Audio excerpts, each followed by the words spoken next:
Look out into the night sky beyond the familiar constellations. Imagine your gaze piercing through the veil of our galaxy, through the shimmering dust lanes of the Milky Way, past the neighboring glow of Andromeda. You are looking out into the grand cosmic theater. For nearly a century, we have believed we had a good seat. Not a special one, not front row center, but a perfectly average one. A place from which the universe would look the same. No matter which direction we turned our telescopes, this assumption is the bedrock of modern cosmology, a principle so fundamental it underpins everything we think we know about the birth, the life, and the ultimate fate of our universe.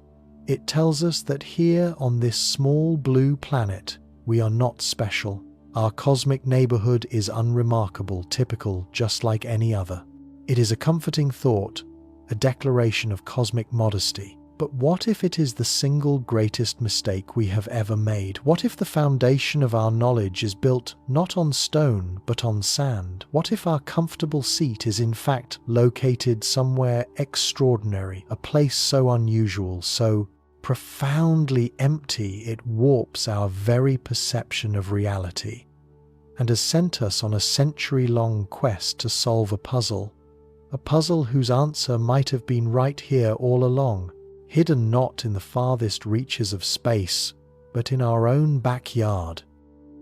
This is the story of a crack in the fabric of cosmology, a schism between what we see and what we believe, and a revolutionary, almost heretical idea that could seal that crack, the idea that we are living inside a hole in the universe, a colossal bubble of near-nothingness, a cosmic void. And this void isn't just a place, it's an answer that is threatening to break everything. To understand the crisis, you first have to understand the consensus. Picture the universe on its grandest scale. It is not a random scattering of galaxies. It is a magnificent, luminous structure, a celestial tapestry woven from threads of shimmering light. We call it the cosmic web, vast incandescent filaments of dark matter and galaxies, stretching for billions of light years across the observable cosmos, connecting dense, bustling superclusters, the great cities of the universe.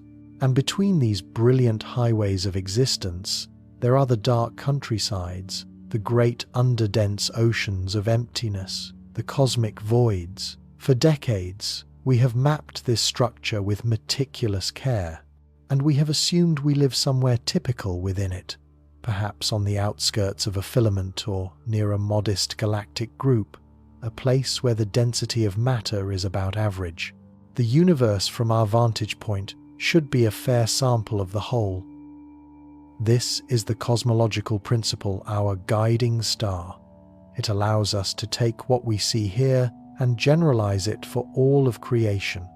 It is the principle that allows us to look back in time, to the very beginning, and build a story of our universe, a standard model of cosmology, a model that has been spectacularly successful. It describes a universe born in a fiery explosion 13.8 billion years ago, a universe composed of dark energy, dark matter, and a tiny fraction of normal matter, a universe that has been expanding ever since. This model is one of science's crowning achievements, but there is a ghost in this beautiful machine, a persistent, nagging whisper of doubt that has grown into a roar, a single, stubborn number that refuses to cooperate, a number that measures the pulse of creation itself, the speed at which our universe is expanding. It's called the Hubble constant, named for the man who first saw the cosmos in flight, and determining its true value has become an obsession, a scientific battleground where two of our most trusted methods of inquiry have gone to war. Imagine two brilliant detectives arriving at a cosmic crime scene. The universe is expanding, but how fast our first detective decides to investigate locally, to measure the expansion as it is happening right now in our galactic vicinity. This detective uses tools we can see and touch, cosmically speaking. They are called standard candles, objects of a known consistent brightness like cosmic light bulbs. by seeing how faint these light bulbs appear from Earth, we can calculate precisely how far away they are.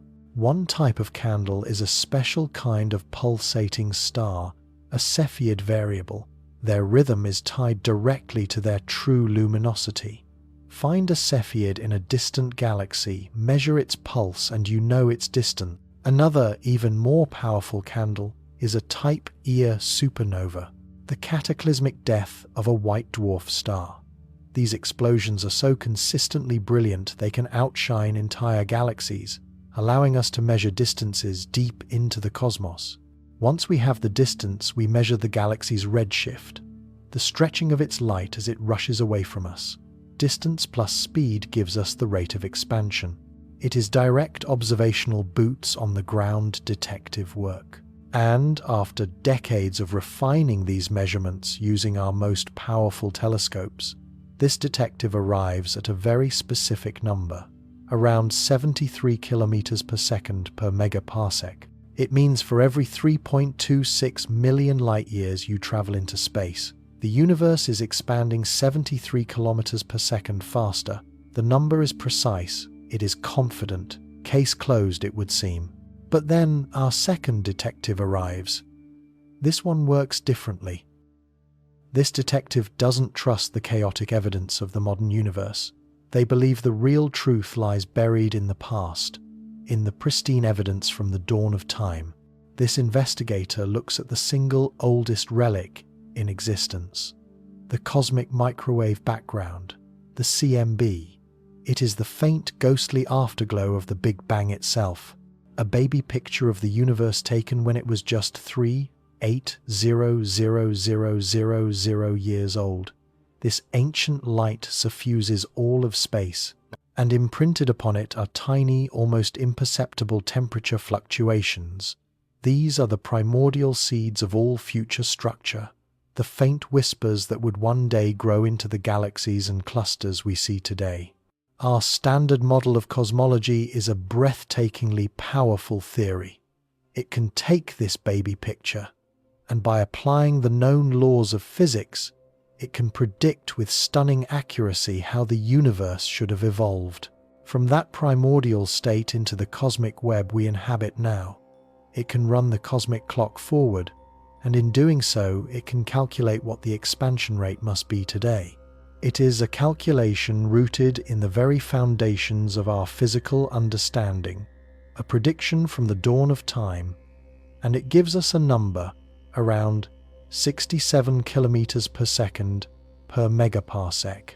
And there it is, the schism, the impossible contradiction, 73 versus 67.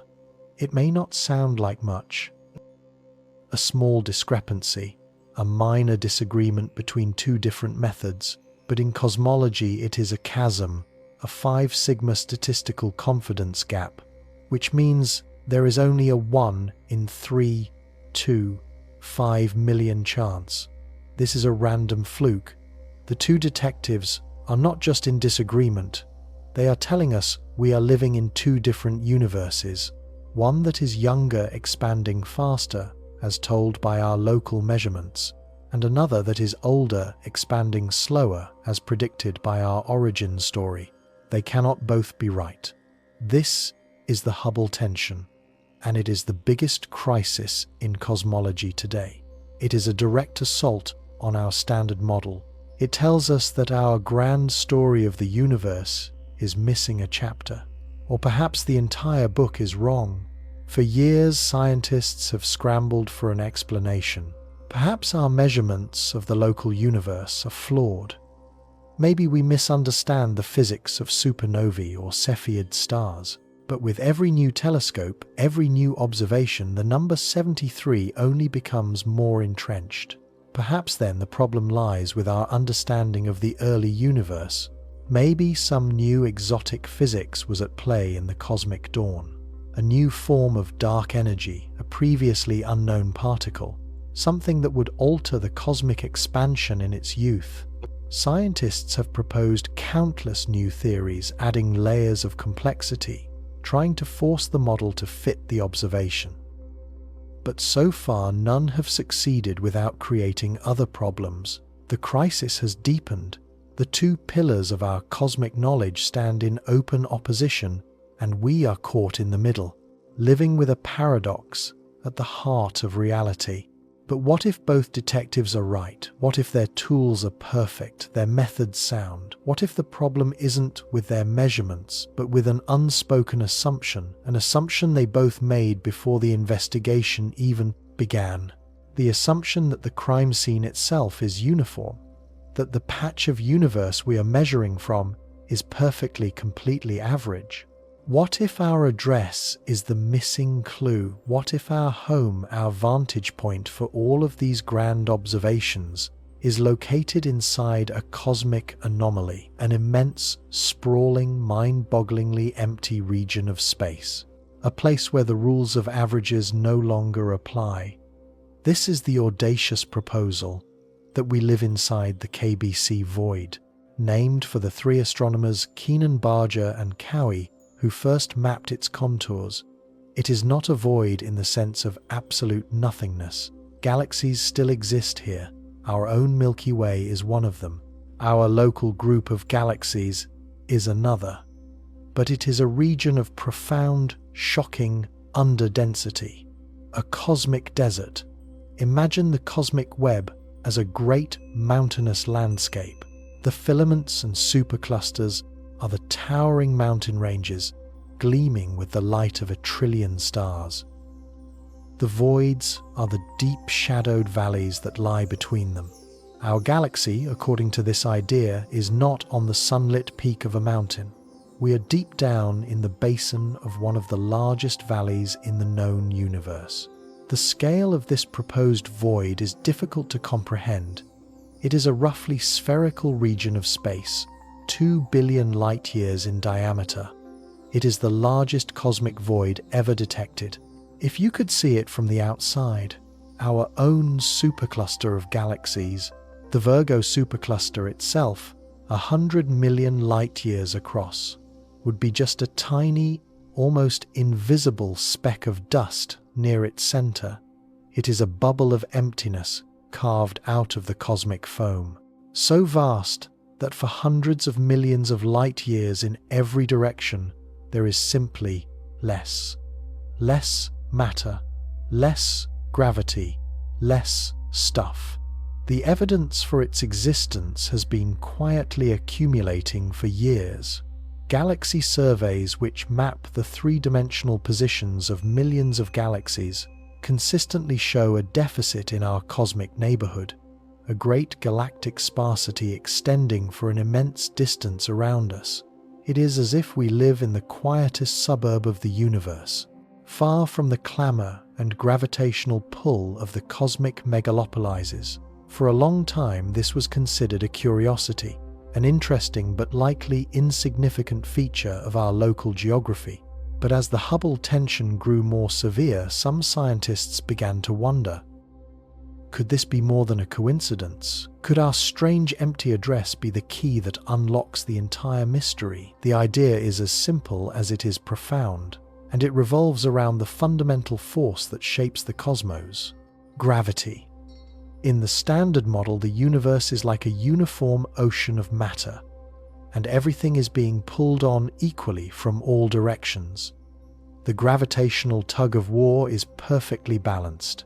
But what if you are not in a uniform ocean? What if you are inside a colossal bubble, an underdense region? Inside this bubble there is less mass, which means there is less gravity pulling things inward. Outside the bubble, in the denser mountain ranges of the cosmic web, the gravitational pull is much stronger. So for a galaxy like our own, situated deep inside this void, the cosmic tug-of-war is no longer balanced. There is a gentle but persistent outward pull, a net gravitational force from the denser regions beyond the void's edge, pulling us and everything else inside the void outwards, like corks bobbing to the surface of a pond. This creates a local additional expansion, a void flow or a Hubble bubble, a localized surge in the stretching of space-time right here in our neighborhood. It is an illusion of perspective, when our first detective points their telescope at nearby supernovae. They are measuring not just the global universe-wide expansion, they are also measuring this extra localized push, this cosmic tailwind generated by our empty surroundings. Their cosmic radar gun is clocking a higher speed, because it's measuring a local phenomenon, and it gets the answer, 73. Meanwhile, our second detective studying the cosmic microwave background is looking at the universe on a truly global scale. The CMB is the average of everything everywhere. It is immune to our small provincial bubble of emptiness. It measures the true, placid, average expansion of the entire cosmos, unaffected by the local currents. And it gets the answer 67. Suddenly the war is over. The contradiction vanishes. Both detectives were right all along. They were simply measuring two different things. One measured the local artificially inflated expansion from within the void. The other measured the true global average from outside of it. The Hubble tension is not a crisis in fundamental physics. It is a simple matter of cosmic geography. We got the wrong answer because we were asking the question from the wrong place, or rather, from a very, very special place. This solution is breathtaking in its elegance. It doesn't require us to invent new particles or rewrite the laws of physics. It doesn't need exotic, phantom-like forms of dark energy. It only requires us to accept one startling perspective, shattering truth. That the Copernican principle, our bedrock assumption of mediocrity, is wrong. We are not in an average place. We are living in the middle of a cosmic desert, one of the emptiest regions in the entire known universe. And our privileged, underdense home has been playing tricks on us for a century, skewing our measurements, warping our understanding of the cosmos, and sending us on a wild goose chase for new physics that we may not even need. If this is true, the implications are profound. It would recalibrate our entire cosmic story. The age of the universe, its history, its ultimate destiny, all of it would need to be re-evaluated through the lens of our unusual address. It would mean that for all of our travels to the moon and missions to Mars, for all of our powerful telescopes peering to the edge of time, the most important discovery we have yet to make is the true nature of the place we call home. This is not just a theory, it is a testable hypothesis, a cosmic detective story that is unfolding right now. In observatories around the world, astronomers are pushing their instruments to the limit, mapping our galactic neighborhood with unprecedented precision, searching for the edges of this great void, measuring the subtle outward flow of galaxies, looking for the telltale signs of a universe pulling itself apart faster here than anywhere else. The evidence is mounting. The clues are falling into place, and they are leading us toward a conclusion that is both humbling and exhilarating, a conclusion that challenges our place in the cosmos and offers a startlingly simple solution to its greatest puzzle. So we must ask the question that will guide our journey. Are we truly cosmic outliers living a grand illusion in a bubble of near nothing? Have we mistaken a local storm for a global hurricane?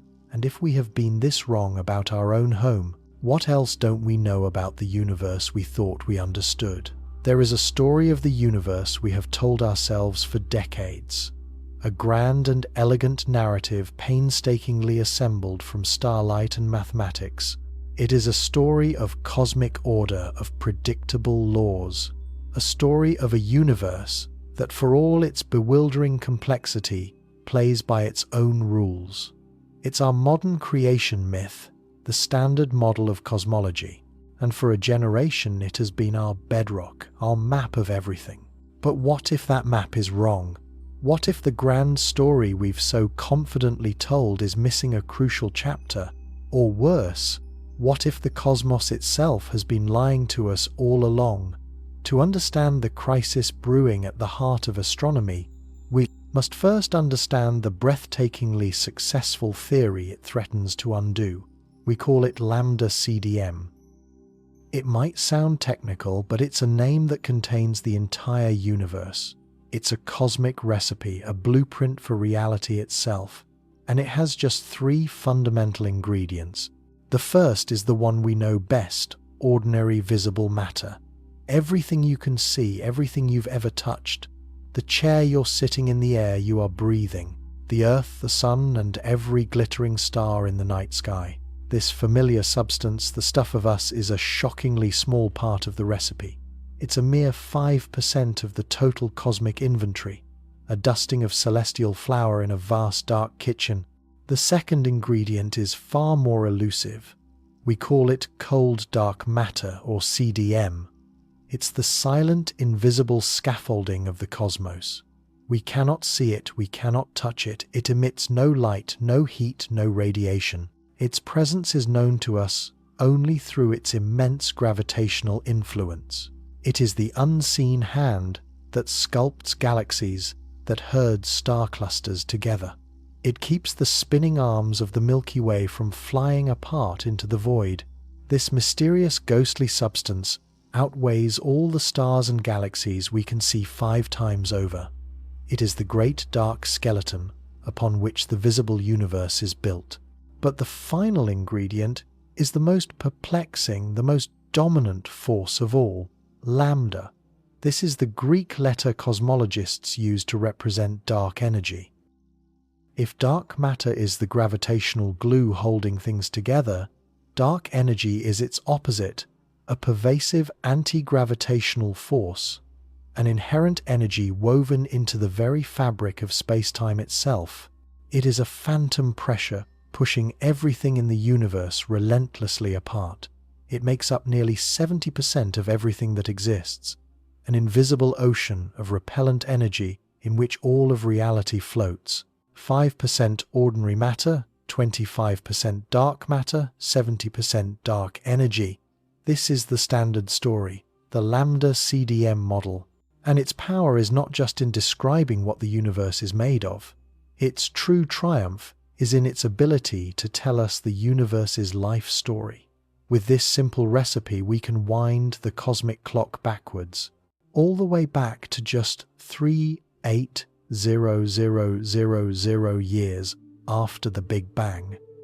From a snapshot of that infant reality, this model can simulate the entire future. It can predict the formation of the first stars, the birth of galaxies like our own. It foretells the vast web-like structure of the modern cosmos. For decades, its predictions have been confirmed with astonishing precision. It is the single most successful theory of the universe ever conceived, a towering intellectual achievement. And central to this entire story, the mainspring in the cosmic clockwork, is a single idea: the idea of expansion. The universe is not static, it is growing. But it's not an explosion in the conventional sense, rushing outwards from a central point. That is a profound misconception. The truth is far stranger, far more elegant. Space itself is stretching. Imagine the surface of a balloon being inflated. Draw 2 dots on it to represent 2 galaxies. As you blow air into the balloon, the dots move apart from each other. But the dots themselves are not moving across the rubber surface. It is the rubber surface, the very fabric of their reality, that is expanding. Now imagine this happening in all 3 dimensions, everywhere at once. This is the expansion of the universe. It isn't that galaxies are flying through space, it is that space itself is carrying them apart, and the lambda CDM model makes a crucial prediction about this process. It dictates that on the very largest scales, this expansion should be uniform. The universe should be, in a word, isotropic, the same in all directions. From our vantage point, the cosmos should look and behave identically no matter which way we point our telescopes. This assumption, known as the cosmological principle, is a pillar of our model. It suggests a universe that is fundamentally ordered, consistent, and predictable. To test this grand theory, to take the pulse of this cosmic expansion, we need to measure its speed. We need to determine the rate at which space-time is stretching. This single vital number is known as the Hubble constant. It is perhaps the most important number in all of cosmology. It is the universe's metabolic rate, its cosmic heartbeat. Get this number right, and you unlock the deepest secrets of the cosmos. You can calculate its age, determine its size, and even predict its ultimate fate. For a century, astronomers have dedicated their lives to pinning down this one value, to measuring it with ever greater precision. And in our quest for a final definitive answer, we have developed two exquisitely powerful and completely independent methods of measurement. The first method is an act of cosmic archaeology. It requires us to look back in time as far back as we can possibly see, to the very edge of the visible universe. Here we find a faint, pervasive glow bathing all of creation. It is the oldest light in the cosmos, a whisper from the dawn of time. We call it the cosmic microwave background, or CMB. This is not light from stars or galaxies. It is something far more profound. It is the afterglow of creation itself, the fading embers of the Big Bang's initial fire. For the first 3,800,000 years of its existence, the universe was an impossibly hot, dense fog, a seething plasma of particles and radiation so dense that light could not travel freely. Photons were trapped, bounced endlessly between charged particles like pinballs.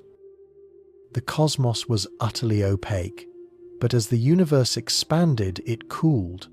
Eventually, it reached a critical temperature where protons and electrons could combine. They formed the first neutral hydrogen atoms, and in that single glorious moment, the universe suddenly became transparent. The trapped light was finally set free, released to travel across the cosmos forever. That liberated light, stretched by 13.8 billion years of cosmic expansion, is what we now detect as the cool, faint microwave hiss of the CMB. When we look at this ancient light with satellites like the European Space Agency's Planck telescope, we are seeing a baby picture of the universe, a snapshot of reality when it was a mere infant. And this picture is not perfectly smooth. It is dappled with tiny, almost imperceptible variations in temperature. Faintly warmer spots and faintly cooler spots differing by only 1 part in 100,000. These are not imperfections. They are the most important features in the entire universe. They are the primordial seeds from which all future structure would grow. The slightly denser, warmer regions were the gravitational wells. They were the points where matter would begin to clump together. Over billions of years, they would pull in more and more material, eventually forming the stars, galaxies, and galaxy clusters we see today. This fossil light is a cosmic Rosetta Stone. Encoded within these minuscule temperature fluctuations is a treasure trove of information. They tell us the precise ingredients of the early universe, the exact amounts of dark matter, dark energy, and ordinary matter present at the beginning. And this is where the power of the lambda CDM model comes into play. We can take these initial conditions, these precise measurements from the infant cosmos, and plug them into our standard model. The model then acts like a supercomputer, simulating the entire evolution of the universe forward in time. It uses our established laws of physics to predict how a universe with that specific starting recipe should have expanded over the last 13.8 billion years. And from that simulation, it makes a powerful, unambiguous prediction. It tells us what the Hubble constant must be today. It is a stunningly elegant piece of scientific reasoning. We are not measuring the present-day universe directly. Instead, we are using our most fundamental theory of the cosmos to connect the then with the now. It's like finding a fossilized seed from an extinct tree. By analyzing the seed's DNA and understanding the laws of botany, we could predict exactly how tall that tree ought to be if it were still standing today. The Planck satellite has performed this analysis with breathtaking accuracy. Based on the ancient light of the CMB, our standard model predicts a Hubble constant of approximately 67.4 km per second per megaparsec. This means for every megaparsec of distance from us, about 3.26 million light-years, the universe is expanding an additional 67.4 kilometers per second faster.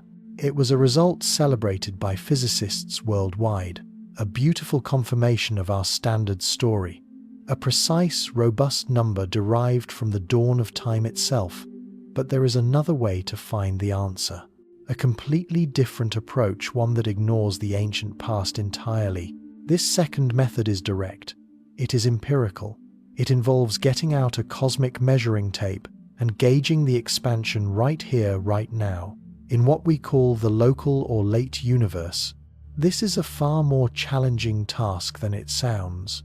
You cannot simply point a telescope at a galaxy and know how far away it is. Distance is the single hardest thing to measure in astronomy. To do it, astronomers had to build something remarkable. A cosmic distance ladder, a series of ingenious steps, each one allowing us to measure farther out into the deep cosmos. The first rung of this ladder is the most straightforward. It relies on simple geometry. It's a technique called parallax. Hold your finger out in front of your face and close one eye, then the other. Your finger appears to jump back and forth against the background. This is parallax. Astronomers do the same thing using the Earth's orbit around the Sunday. We measure a nearby star's position in the sky in January, and then again 6 months later in July. When the Earth is on the opposite side of the Sunday, the star will appear to have shifted slightly against the backdrop of more distant stars. By measuring the tiny angle of this shift and knowing the diameter of Earth's orbit, we can use trigonometry to calculate the star's distance with incredible accuracy. This method is the gold standard, our most reliable yardstick, but it only works for relatively close stars within our own corner of the Milky Way. To reach farther, we need to climb to the next rung. For this, we need a special kind of star, a standard candle. Imagine you are in a vast dark field and you see a single candle flame in the distance. Is it a very bright candle far away or a dim candle that is very close? You cannot tell. But what if you knew with absolute certainty the intrinsic brightness of that candle? What if you knew it was a standard 100-watt light bulb? Then by measuring how dim it appears to you, you could precisely calculate its distance. The dimmer it looks, the farther away it must be. In the cosmos, nature has provided us with just such a standard candle, a remarkable class of pulsating stars called Cepheid variables. These are giant, unstable stars nearing the end of their lives. They rhythmically swell and shrink, brightening and dimming with a steady metronomic beat. In the early 20th century, the astronomer Henrietta Leavitt made a monumental discovery. She found a direct, unbreakable relationship between the period of a Cepheid's pulse and its true intrinsic brightness. The faster it pulses, the dimmer its true luminosity. The slower it pulses, the more brilliantly it shines. This was a revolution. Suddenly, astronomers had a key. We could find a Cepheid anywhere in a nearby galaxy, measure the time between its pulses, and instantly know its actual wattage. By comparing that to how bright it appears in our telescopes, we could nail its distance. Cepheids became our lighthouses in the cosmic ocean. They allowed us to build the second rung of the ladder, measuring distances to galaxies tens of millions of light-years away. But to chart the true scale of cosmic expansion, we needed to see even deeper into the night. We needed a final, even brighter standard candle. And we found one in the most violent and spectacular events the universe has to offer, a Type Ia supernova. This is the cataclysmic death of a specific kind of star, a white dwarf. A white dwarf is the dense, smouldering remnant of a sun-like star. Sometimes these stellar corpses exist in a binary system orbiting a larger companion star. The white dwarf's intense gravity can begin to siphon material, usually hydrogen, from its larger partner. For thousands of years, it steadily accumulates this stolen mass until it reaches a critical threshold, a precise universal tipping point known as the Chandrasekhar limit, about 1.4 times the mass of our Sunday. At that exact moment, the pressure and temperature at its core ignite runaway carbon fusion. In less than a second, the entire star is consumed in a thermonuclear explosion of unimaginable power. For a few weeks, this single exploding star can outshine its entire host galaxy, blazing with the light of 100 billion suns. And here is the crucial fact: because every type Ia supernova is triggered at the exact same mass, the resulting explosion is almost perfectly standardized. They all reach nearly the same peak luminosity. They are the ultimate standard candle.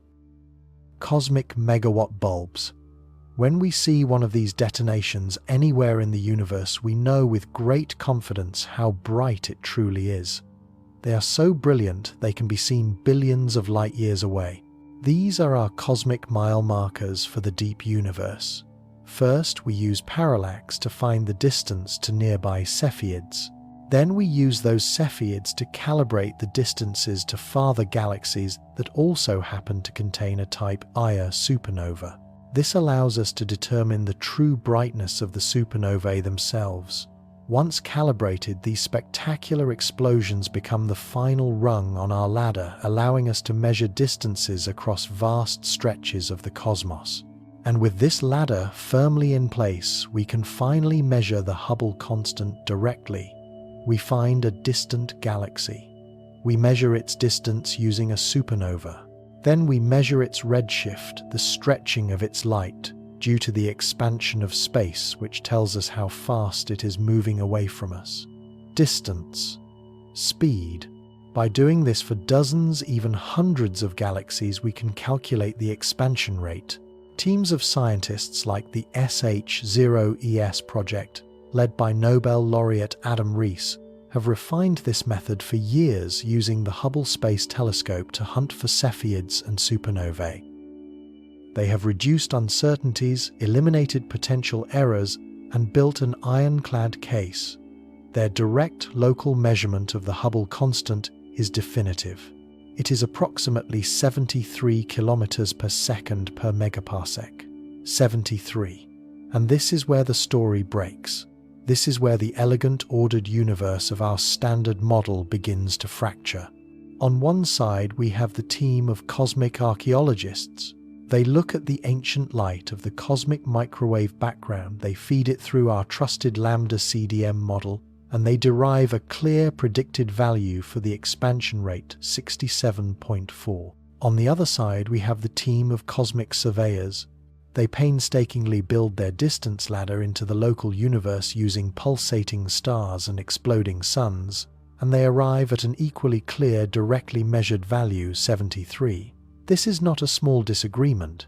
It is not a rounding error.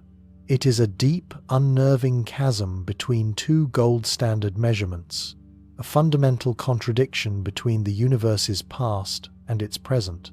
In science, we measure the significance of a discrepancy using a statistical term called sigma. A 3 sigma result is exciting, a potential discovery. A 5 sigma result is the gold standard. It means there is only a 1 in 3.5 million chance that the result is a random fluke.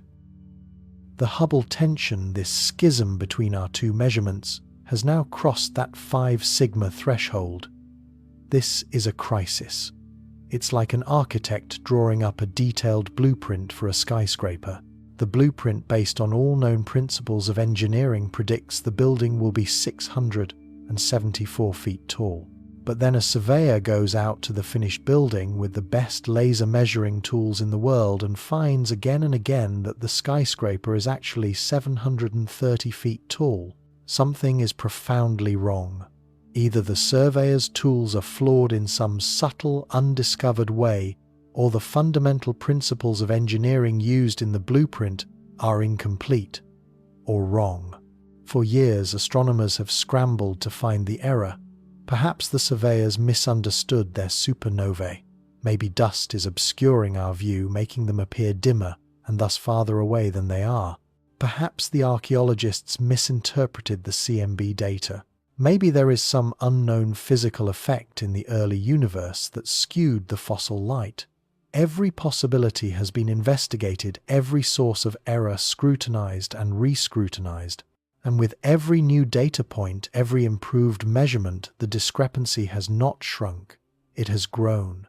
The tension has become tighter, the crisis more acute.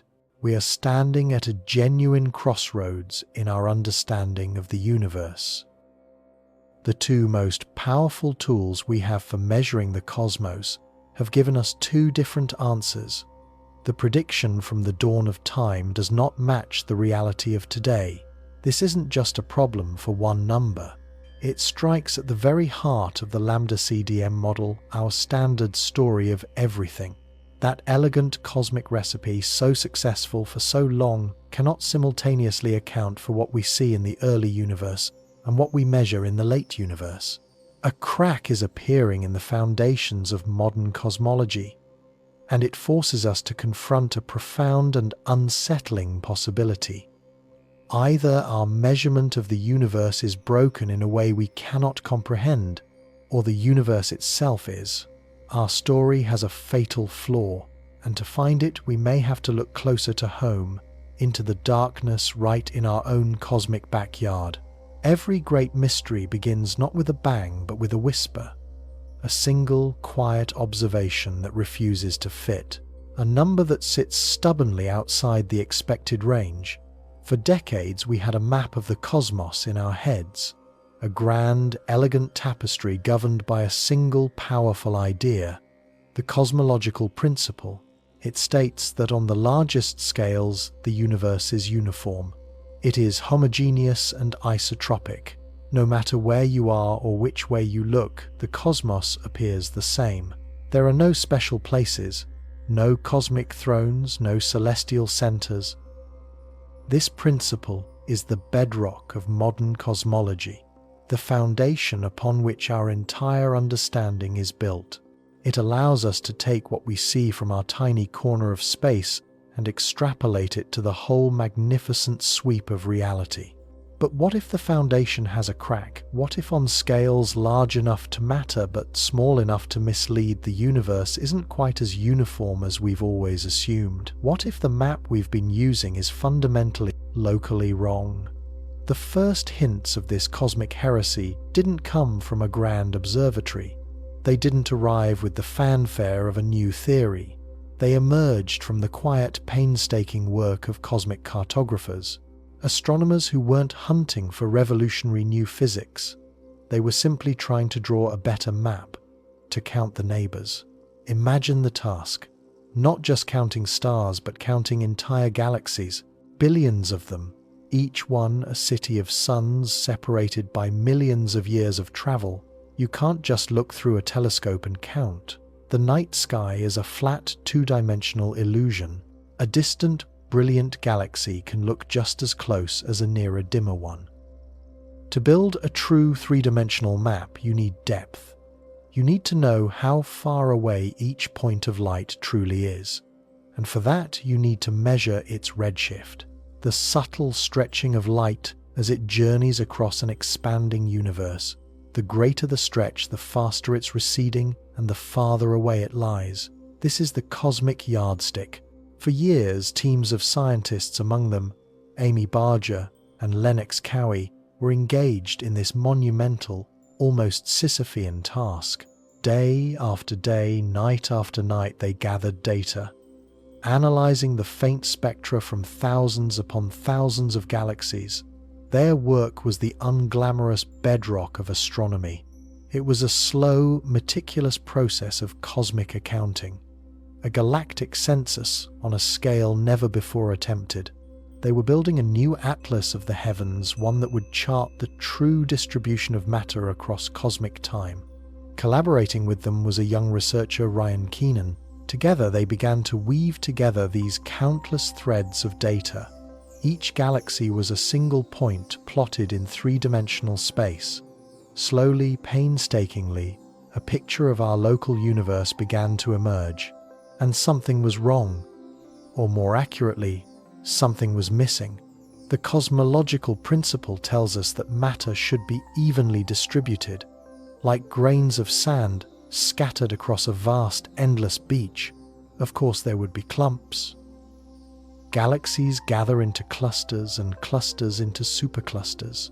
These are the great glittering filaments of the cosmic web, the dense highways and bustling metropolises of the universe. But for every supercluster, there should be voids, vast underdense regions of relative emptiness.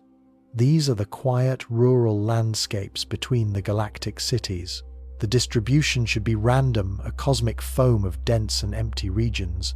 Our location should be average, unremarkable, neither in the heart of the busiest city, nor in the depths of the emptiest desert. But the map Keenan, Barger and Cowie were drawing told a different story. As they plotted more and more galaxies extending their survey hundreds of millions of light years in every direction, the data refused to average out. It was like drilling for oil and consistently hitting pockets of air. Where their models predicted a certain density of galaxies, their observations found less. And not just in one direction. Everywhere they looked, the universe seemed sparser than it should be. It was a subtle deficit. Not a total absence of matter, but a persistent, nagging scarcity. Imagine walking through a forest you believe is uniformly dense. For a while, the trees are thick around you, but as you walk for miles and then hundreds of miles, you realize the forest is gradually thinning out. The clearings are becoming larger, the canopy less dense. It's not that there are no trees, but the average distance between them is growing steadily larger the deeper you go into your own territory. This is what the data was telling them. Our Milky Way, our entire local group of galaxies, appeared to be sitting in a region of space that was significantly less crowded than the cosmic average. At first, it was easy to dismiss. A statistical fluke, perhaps. An artifact of the survey, a bias in the data. The universe is lumpy after all. Maybe we just happen to be in a slightly larger than average clearing. But they kept mapping. They pushed the boundaries of their survey further and further, out to 1 billion light years, then beyond. And the anomaly didn't go away, it grew. The clearing in the forest wasn't a small glade, it was a colossal continent-sized basin. The data was no longer whispering, it was screaming. What they had uncovered was a structure of almost unimaginable scale, an immense spherical region of space, 2 billion light years in diameter. A bubble of profound underdensity, a cosmic desert, and we were living right inside it, near its center. This stupendous structure is now known as the Keenan, Barger and Cowie void, the KBC void. It is the largest cosmic void ever directly mapped. To put its size into perspective, if our Milky Way galaxy were the size of a single grain of sand, the KBC void would be a sphere wider than the city of London, or New York, or Tokyo. It is a chasm in the fabric of the cosmos, a realm of celestial famine containing perhaps 20% fewer galaxies, less stars, and less matter than the universe on average.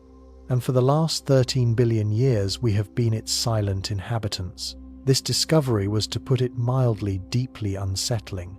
It felt like a direct assault on the Copernican idea that we do not occupy a special place in the universe. For centuries, science has been a story of cosmic demotion. The Earth is not the center of the solar system. The Sun is not the center of the galaxy. Our galaxy is just one of billions lost in the crowd. But now this map seemed to suggest we were special after all. We were living at the heart of a truly monumental cosmic feature. It felt profoundly wrong, a violation of everything we thought we knew about our place in the cosmos. But the universe is often more subtle than our principles. Being near the center of a void doesn't mean we are at a cosmic bullseye.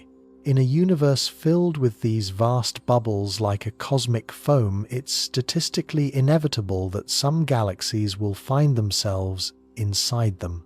Living in a void isn't special, it's just one of the possible addresses. and the larger the void, the greater the chance of being far from its edges. So while our position might feel significant, it may be just a matter of chance. A chance, however, with staggering consequences, because living inside a structure like the KBC void changes everything about how you perceive the universe around you, especially when you are trying to measure how fast that universe is expanding. This is where the quiet work of the cosmic cartographers collides directly with the raging crisis of the Hubble tension. The problem, remember, is that our local measurements of cosmic expansion give a faster rate, a higher Hubble constant, than the rate predicted from the early universe. Cosmologists were searching for new physics to explain the discrepancy. A new particle, a new force, a flaw in Einstein's theory of gravity. But Keenan, Barger and Cowie offered a different, more provocative answer. What if there is no new physics? What if the problem isn't the universe, but our address? What if we've been measuring the expansion from inside a gravitational valley? Think of it like this. Imagine the distribution of matter in the universe as a landscape. Superclusters are the great mountain ranges, dense and massive. The cosmic web forms the ridges connecting them. Voids, then, are the immense deep valleys in between. The KBC void is the deepest, widest valley we know of. And our galaxy is a tiny craft floating near the bottom of it. All around us beyond the edge of our valley lie the mountains, the denser, matter-rich regions of the universe that surround our void. These mountains have more mass, and where there is more mass, there is more gravity. So the material surrounding our void exerts a powerful gravitational pull. It pulls on everything inside the valley. It pulls on the Andromeda Galaxy. It pulls on the Virgo cluster. It pulls on our own Milky Way. It's a relentless, gentle, but inescapable outward tug, a cosmic undertow pulling us and our neighbors towards the denser shores at the edge of our cosmic basin. This creates what astronomers call a local bulk flow, or a void outflow. It is not an expansion of space itself. It is a real physical motion of galaxies through space. We are being dragged away from the center of the void. Our entire local group is a fleet of ships being drawn towards the gravitational coastline of a vaster continent. The effect is subtle, a few hundred kilometers per second, a snail's pace on a cosmic scale. But when you are trying to make a precision measurement of the universe's expansion, that tiny extra push changes everything. It taints the evidence. Remember how we measure the Hubble constant locally. We find special stars or exploding stars called standard candles in distant galaxies. We know how bright they should be, so we can calculate their distance. Then we measure their redshift to see how fast they are moving away from us. Distance and speed. That gives us the rate of expansion. But this method has a hidden assumption. It assumes that the only motion we are measuring is the pure uniform expansion of the universe itself. The KBC void breaks that assumption completely, because when we measure the speed of a distant galaxy, we are doing it from a moving platform. Our observatory, our entire galaxy is already being pushed. We are flowing outwards from the void's center.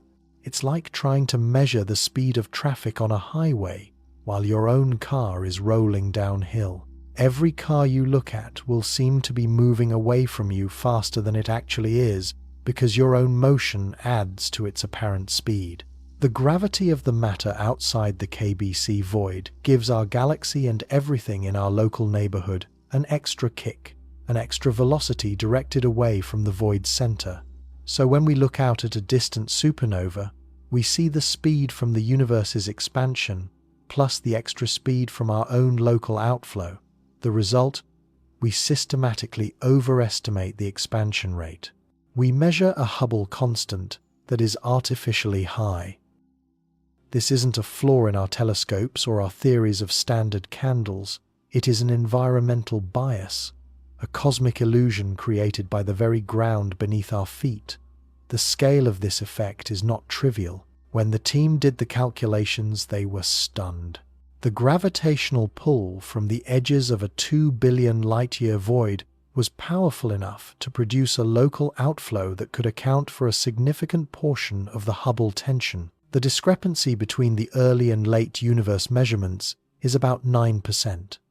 The KBC void model suggests that our location within this underdensity could be skewing our local measurements by just that amount. The tension, the crisis that had stumped the world's greatest minds, might not be a crisis at all. It might just be a local affair, a simple matter of cosmic geography. This idea was revolutionary because it was in a way profoundly conservative. It didn't require inventing exotic new forms of dark energy or rewriting the laws of general relativity.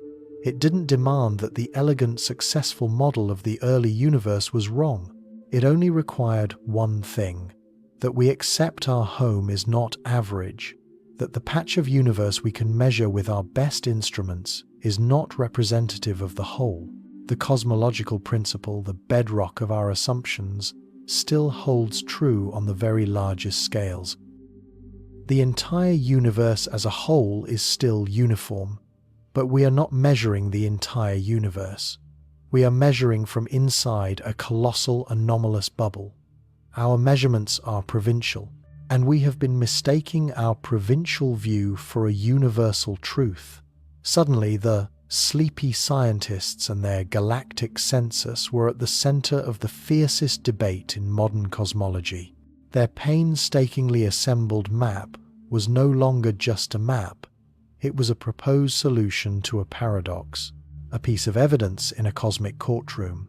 Of course, this explanation is not without its own controversies. Confirming the precise size and underdensity of the KBC void is incredibly difficult. Some analyses suggest the void is not quite empty enough, or that our position is not quite central enough to fully explain the entire Hubble discrepancy.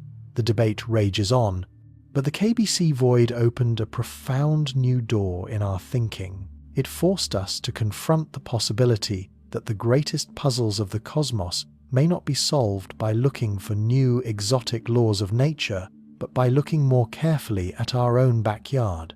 By acknowledging the biases inherent in our own unique point of view, it suggests that perhaps we are not failing to understand the universe.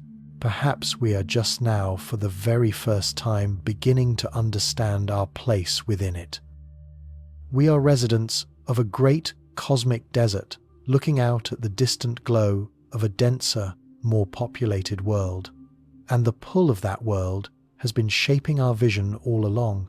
The void is not just a place, it is a perspective, a lens that distorts our measurement of reality. And if it can create such a profound illusion on this scale, what other secrets, what other truths are hidden by the simple, accidental geometry of our cosmic home? The map is no longer just a chart of what is there. It has become a guide to the illusions that our own location creates. The investigation had a prime suspect, a compelling motive, and a mechanism. But to truly solve the crime of the century, cosmologists would need to find other witnesses. They would need to look for other cracks in the crystal of space-time, other fingerprints of this strange, empty kingdom we call home. In the hallowed halls of cosmology, a heresy was being whispered. A dangerous idea born not of speculation but of staring into the abyss and seeing it stare back. It suggested that the crisis tearing the universe in two, the great schism in our understanding of cosmic expansion, was not born of exotic new physics or some phantom energy. It proposed something far more personal, far more unsettling. What if the fault was not in our stars, our theories, or our tools, but in ourselves? Or more precisely, in our address? What if the universe wasn't broken at all? What if we were simply lost? This revolutionary thought had a name, a designation pulled from the celestial maps that first hinted at its existence. It was called the Keenan-Barger-Cowie void, the KBC void. It is by some measures the largest such structure known to science. A colossal bubble of near-nothingness stretching 2 billion light-years across. This is not a void in the absolute sense, not a perfect vacuum. Rather, it is a profound underdensity, a cosmic desert where galaxies are scattered few and far between, like lonely islands in a vast dark ocean. And we, our Milky Way, our entire local group of galaxies, appear to be floating somewhere deep inside this immense emptiness. To grasp its scale, you must abandon all human reference. Imagine our own galaxy, the Milky Way, as a single grain of sand. The KBC void would be a chasm wider than the entire continent of North America. A region of space so startlingly vacant its existence alone seemed to defy the neat, orderly picture of the cosmos we had painted. This was the solution offered up to the Hubble Tension. A proposal that our local measurement of cosmic expansion, the one derived from nearby supernovae, was fundamentally biased, that we were measuring a local distorted speed, not the true global expansion of the universe as a whole. An idea so simple yet so profound, it threatened to upend a century of assumptions. The reaction from the broader scientific community was not applause, it was a swift and formidable wave of skepticism. And for good reason. To accept the KBC void as the answer was to attack the very bedrock of modern cosmology, the cosmological principle. This is not merely a scientific assumption. It is a philosophical one, a declaration of cosmic modesty that has guided us since Copernicus. It states that on the largest scales, the universe is homogeneous and isotropic. In simpler terms, it means the cosmos looks roughly the same everywhere and in every direction, that there are no special places, no cosmic thrones, no chosen locations. Our patch of the universe, it insists, is utterly reassuringly average. This principle is the great equalizer of the cosmos. It's what allows us to take what we see from our tiny vantage point and extrapolate it to the whole. It's what allows our elegant equations of general relativity to describe the universe's evolution from a single manageable framework. Without it, the universe becomes a chaotic patchwork quilt of regions, each with its own local rules, its own unique history. Cosmology, the study of the whole, would become impossibly complex. So when a handful of astronomers proposed that we live inside a gargantuan cosmic anomaly, it was seen as a desperate measure, a violation of this foundational tenet. The debate ignited. On one side, defenders of the Standard Model argued that such a void was statistically improbable, a fluke of cosmic structure so rare as to be functionally impossible. They contended that while the universe is lumpy up close with clusters and filaments and voids, these features should average out over vast distances. Finding ourselves in the center of the largest known void felt like reverting to a pre-Copernican worldview, placing humanity back at a special privileged point in the cosmos. It seemed too convenient, a cosmic coincidence of the highest order. Arguments flew in journals and at tense academic conferences. Was the void even real? Could it be a trick of the light, an illusion created by incomplete data or dust, obscuring our view? Mapping the three-dimensional structure of the universe is a Herculean task, prone to errors and uncertainties. Critics pointed to the immense difficulty of accurately gauging the true density of a region 1 billion light-years away. Even if the void was real, they argued, could it truly be large enough and empty enough to produce the glaring 8% discrepancy seen in the Hubble constant? Early calculations were contentious. The effect seemed too small, too localized, to explain such a fundamental tension in our cosmological parameters. For many, it was far more likely that the solution lay in new physics, a previously unknown particle, a twist in the nature of dark energy, than in the radical abandonment of our most cherished cosmic principle. The idea of the KBC void was for a time relegated to the fringes, an intriguing but unlikely outlier, a curiosity.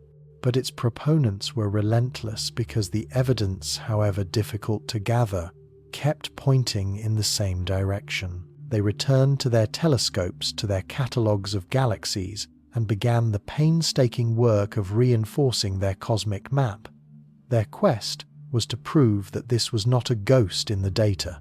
They needed to chart the shores of this immense ocean of nothingness. This involved immense sky surveys, meticulously measuring the redshift of hundreds of thousands of galaxies. Each redshift is a measure of a galaxy's velocity away from us, and, by extension, its approximate distance. Slowly, painstakingly, a three-dimensional model of our local universe began to take shape slice by laborious slice. It was like archaeology on a cosmic scale. Instead of digging through layers of Earth, these scientists were peering through layers of time and space. Each galaxy was a data point, a pin in a vast cosmic map, and as the pins accumulated, the pattern became undeniable. Our local neighborhood was not average. It was profoundly sparse. The KBC void was not an illusion. It was our home. The confirmation of the void's existence was a major victory, but it was only the first step. The central question remained, could it resolve the Hubble tension? To answer this, we must understand the subtle gravitational game that a void plays on everything within and around it. Imagine the cosmic web, the vast filigree of matter in the universe. It is a landscape of gravitational peaks and valleys. The superclusters of galaxies are the great mountain ranges, regions of immense gravitational pull. The voids are the deep, wide valleys.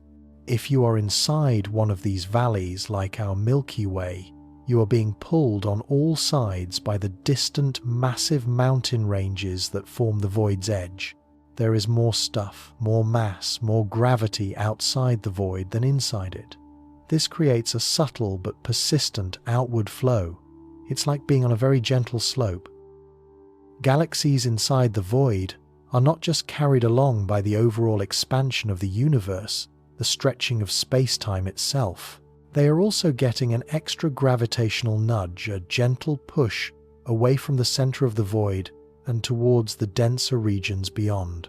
This is a local effect, an added velocity superimposed on top of the global Hubble expansion. Now, consider how we measure the local Hubble constant.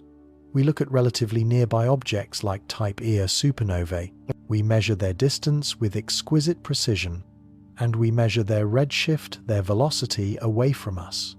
The ratio of that velocity to their distance gives us the expansion rate. But if we live inside a void, those nearby supernovae are being pushed. They are moving away from us faster than they would be if we lived in an average density region of the cosmos. The extra gravitational shove from the void's edges accelerates them. To our telescopes, it looks like the universe is expanding faster here than it should be. We measure a higher local value for the Hubble constant. It is an illusion of perspective, a cosmic distortion caused by the peculiar topography of our local space. We are not measuring the true global expansion rate that the cosmic microwave background reveals. We are measuring a local flow, a cosmic current, and mistaking it for the speed of the entire ocean. This was the hypothesis, elegant in its logic, but demonstrating it required moving from concept to hard numbers. It required a journey into a simulated universe. This was the pivotal moment, the turning point in the entire debate. The challenge was laid down to the supercomputers. Cosmologists began to construct vast digital universes inside these machines. They coded in all the known laws of physics, gravity, dark matter, dark energy. They seeded these virtual cosmoses with the primordial fluctuations seen in the cosmic microwave background. Then they pressed play and watched a universe evolve for 13.8 billion years. Galaxies would form clustering into filaments and great walls, and between them colossal voids would naturally coalesce and grow. These simulations became the ultimate test bed. The scientists could now perform an experiment impossible in the real world. They could place a virtual observer anywhere they wanted. They could put one observer in a dense average region of their simulated cosmos, and they could place another observer deep inside a large void one that matched the size and emptiness of the KBC void. Then they asked the computer a simple question: what does each of these observers see? What Hubble constant would they each measure, looking out at their respective local fleets of simulated supernovae? The tension in the scientific community was palpable as the results were processed. If the void hypothesis was wrong, both observers should measure roughly the same expansion rate. The local environment shouldn't matter that much. But if the void hypothesis was correct, the observer inside the void should see a universe expanding significantly faster than their counterpart in the average density region.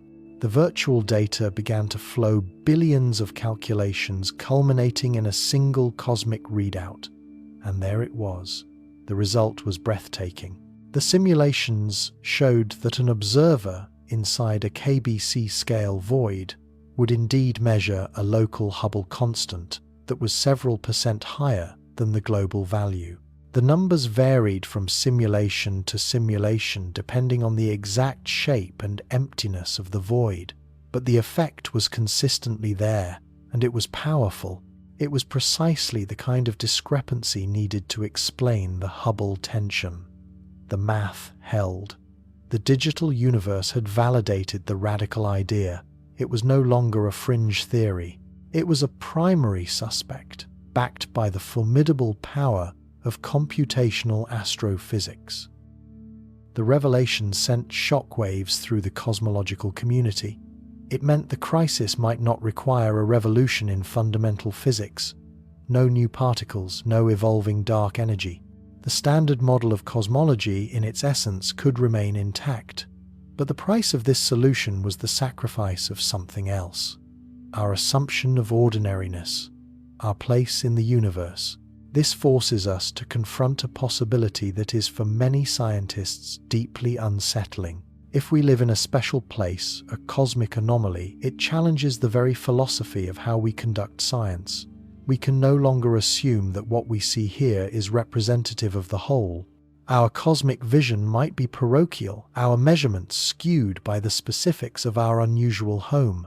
It's as if we have spent our entire lives living at the bottom of a deep valley, believing the sky we see and the air we breathe are universal. Now we have found evidence that there are vast plateaus and mountain ranges where the conditions are fundamentally different, and our measurements of the world have been colored by the unique topography of our secluded location. The cosmological principle, that pillar of modern thought, has been fractured. It may not be broken entirely. On the very largest scales beyond the KBC, void and other superstructures, the universe might still average out to perfect uniformity. But on the scales that matter to us, the scales we can actually observe and measure with precision, the universe is not uniform. And that lack of uniformity is screaming at us through the Hubble tension. The debate is far from over.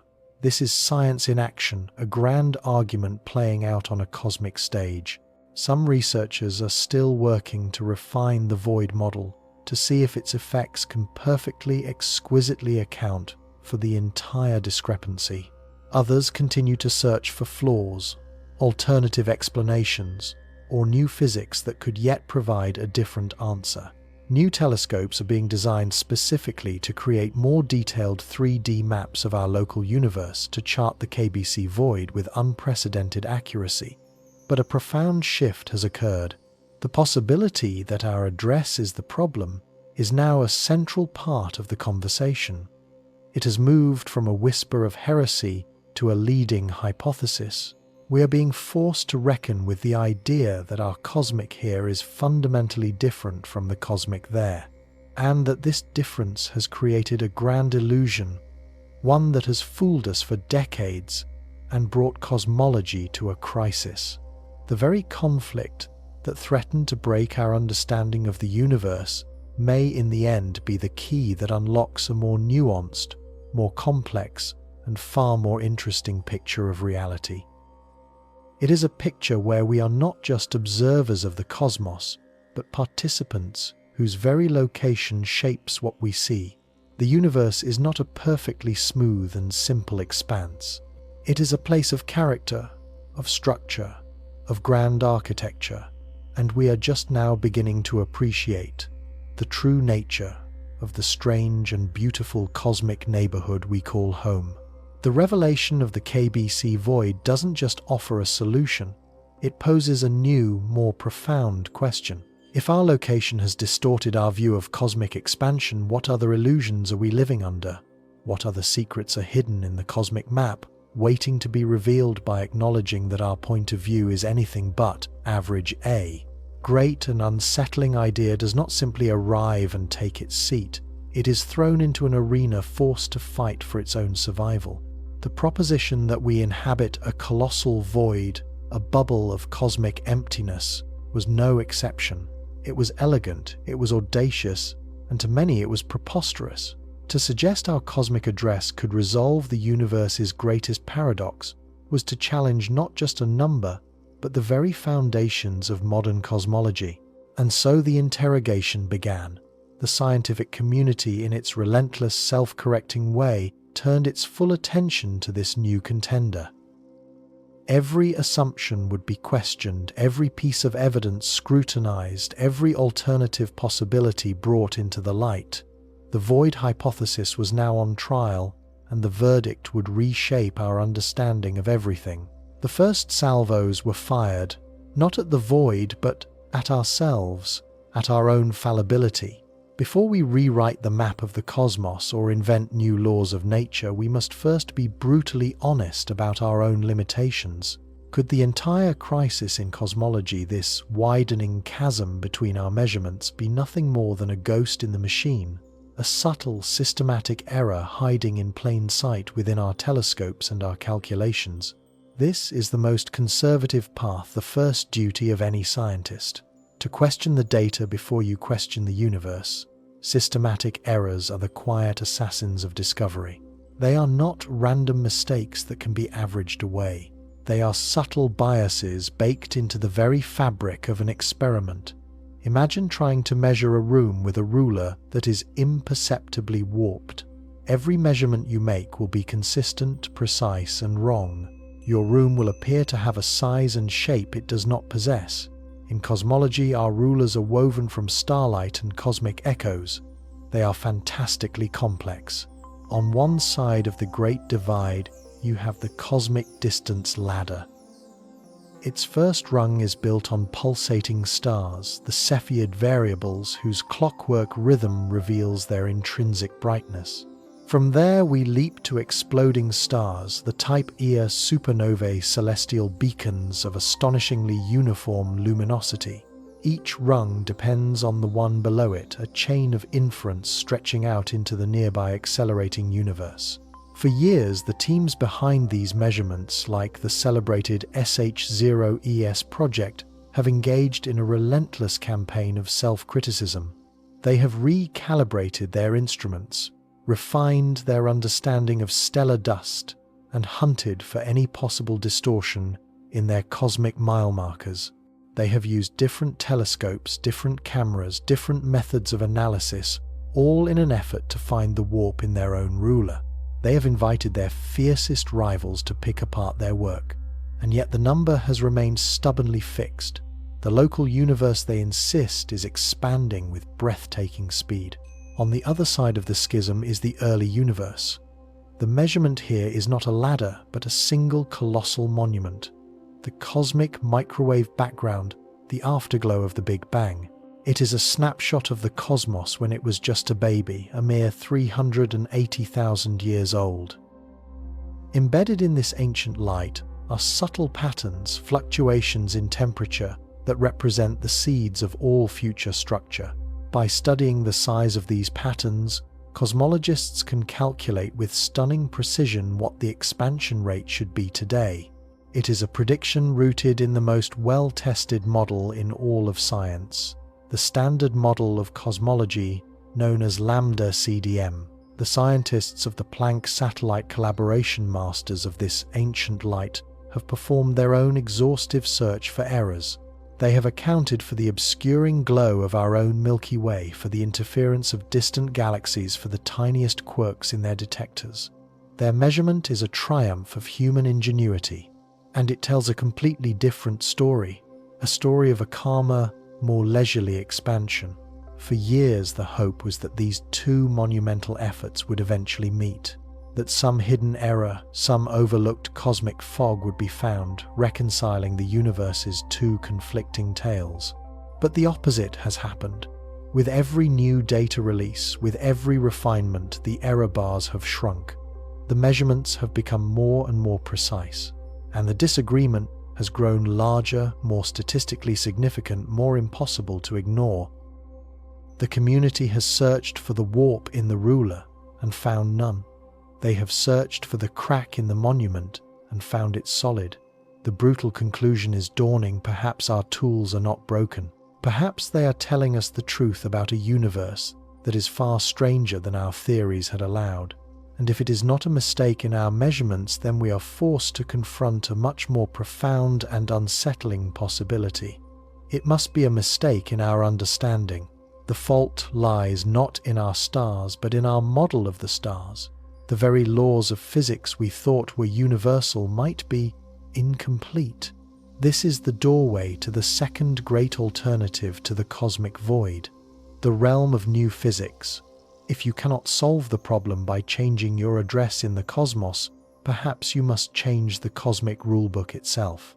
The standard model of cosmology lambda CDM is beautiful in its simplicity.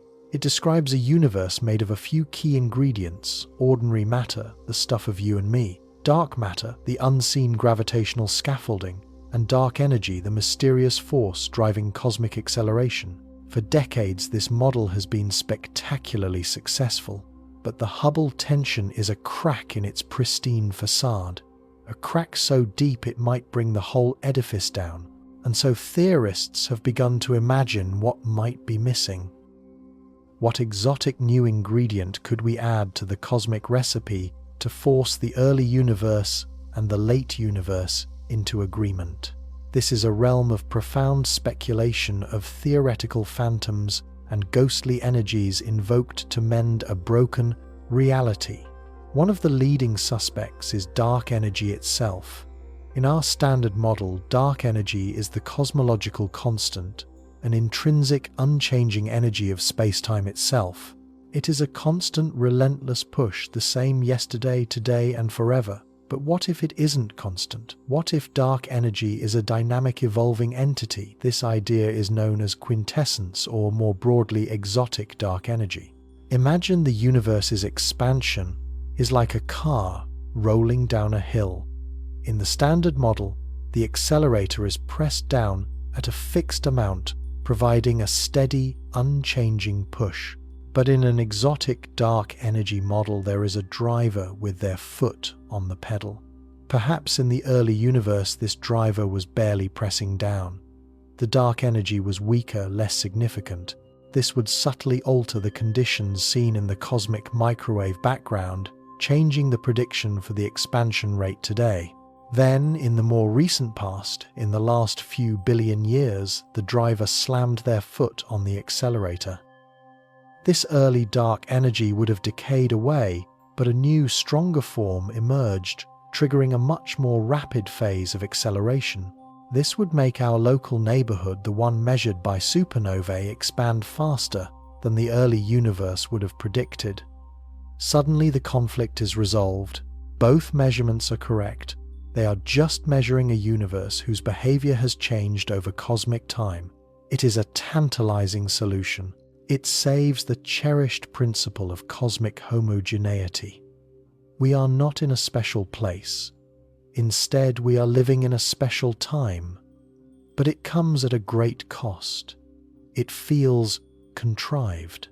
An extra layer of complexity, a new entity with precisely tuned properties designed for the sole purpose of solving one specific problem. There is no independent evidence that dark energy behaves this way. It is a ghost invented to explain a haunting. And for every model of exotic dark energy that solves the Hubble tension, theorists must check that it doesn't break another part of the cosmos, that it doesn't create new contradictions with other observations. It is a delicate and perhaps desperate balancing act. But dark energy is not the only phantom under consideration.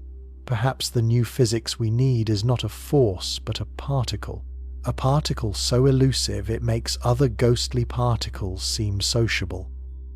We know of 3 types of neutrinos, subatomic particles, that stream through you by the trillion every second, barely noticing you are there. They interact so weakly they are staggeringly difficult to detect. But what if there is a 4th kind, a sterile neutrino? This hypothetical particle would be the ultimate cosmic hermit. It would not interact through the weak nuclear force like its cousins. In fact, it would not interact with our reality at all except through the subtle, persistent tug of gravity. It would be a true ghost in the cosmic machine. If such particles existed in the hot, dense plasma of the early universe, they would have been a form of radiation alongside photons. This extra radiation would have changed the universe's energy budget in its first few 100,000 years. It would have made the universe expand faster in its infancy. This in turn would alter the fundamental yardstick imprinted on the CMB, a feature known as the sound horizon. By changing that yardstick, the entire calculation that leads from the CMB to the present-day Hubble constant would be shifted. The prediction from the early universe would change, moving it closer to the value we see in the local universe. The tension could once again be eased, but like exotic dark energy, the sterile neutrino is a convenient spectre. Years of sensitive experiments looking for telltale signs of its existence have come up empty. It is a phantom particle summoned from the theoretical ether to patch a hole in our understanding. To accept it is to accept that the universe is haunted by things we cannot see, touch, or ever hope to directly detect. It is a profound and deeply uncomfortable proposition, and so the scientific community stands at a crossroads. Down one path lies the ghost in the machine, a yet undiscovered flaw in our measurements. This path is well trodden, but the trails have grown cold. Down another path lies the ghost in the theory, exotic new physics, phantom energies and particles that rewrite the cosmic rulebook. This path is thrilling, but it is built on speculation and shadows.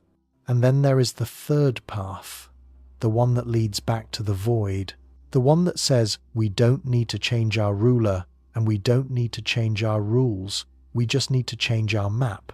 We need to accept that our cosmic address is more interesting than we imagined. This is the battlefield where the proponents of the KBC void must now stand their ground. With the alternatives laid bare, their hypothesis faces its most intense trial. The criticisms are formidable, striking at the very heart of the idea. The first and most profound objection is almost philosophical.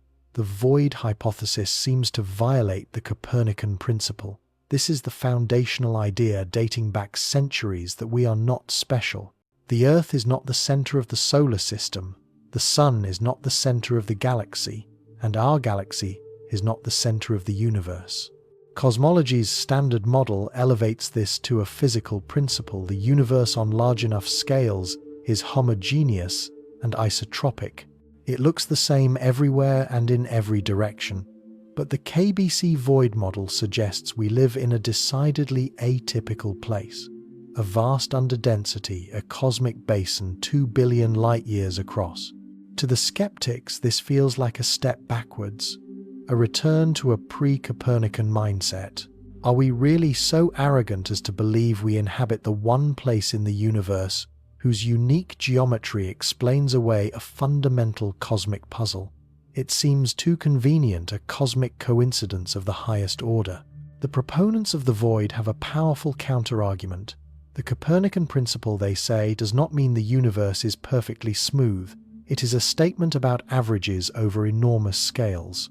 The cosmic web itself is a testament to cosmic inequality. It is a lumpy, filamentary structure of magnificent superclusters and desolate voids. Saying we live in a void is not the same as saying we are at the center of all creation. It is simply acknowledging that structure exists on a vast range of scales. and if such structures exist, some of them will be large. Computer simulations of cosmic evolution regularly produce voids of immense size. Our void might be larger than average, but is it statistically impossible? Is it so unlikely that we should prefer to invent new laws of physics rather than accept its existence? The debate rages on a clash between a cherished philosophical principle and a potentially elegant physical solution. But philosophy will not settle this, data will. And this leads to the second, more practical line of attack on the void hypothesis. Where is the definitive proof? If we truly live inside such a gargantuan structure, the evidence should be written all over the sky. We should be able to map its contours to see its influence on the galaxies around us. This is the arduous, painstaking work that must be done to either confirm the void or relegate it to the history books. The challenge is immense. We are trying to map a continent from a single valley within it. We can only look outwards. Astronomers are undertaking massive new galactic surveys, meticulously counting galaxies in every direction at every distance. They are creating three-dimensional maps of the universe on an unprecedented scale. The goal is to see if the galaxy density truly drops off around us in the precise way the KBC void model predicts. Early results are tantalizing but also contested. Some surveys seem to show evidence of a local underdensity. Others suggest the variations are not as extreme as the model requires. The data is noisy. A clear, unambiguous picture has yet to emerge. Another crucial test involves motion.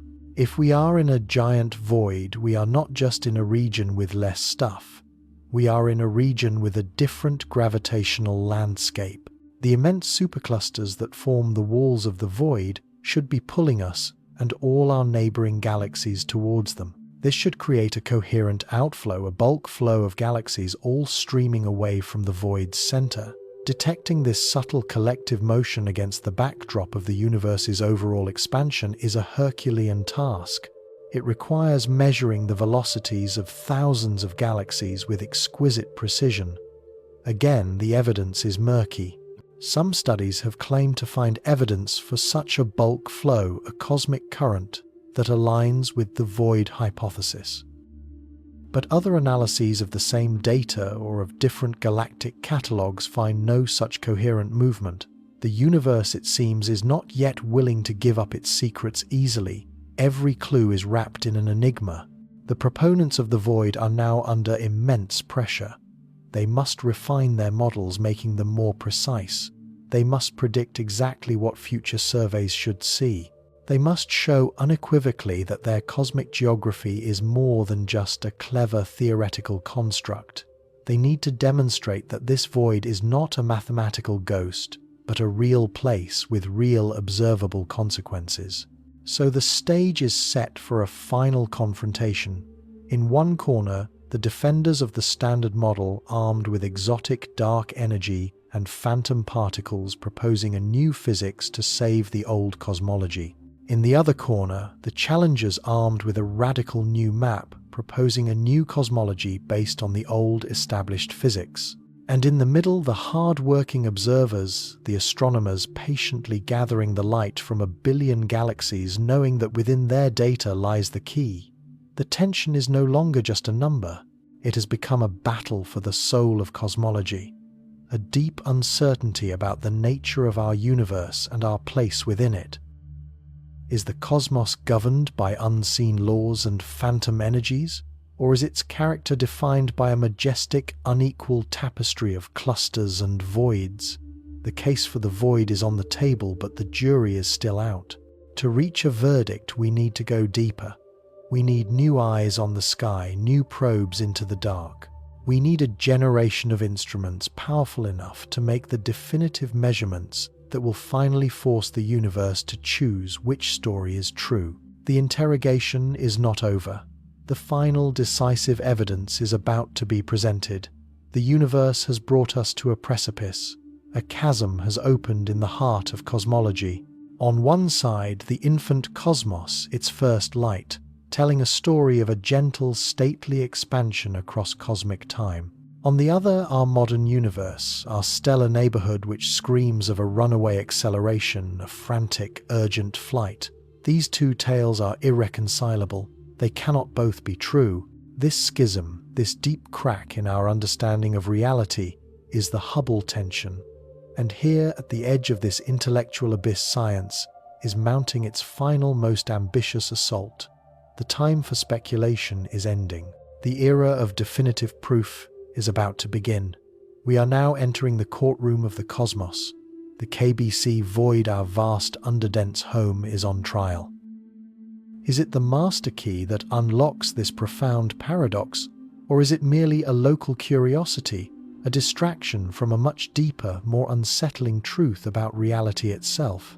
To find the answer, we have built a new generation of eyes, instruments of impossible precision designed not just to see but to cross-examine the cosmos.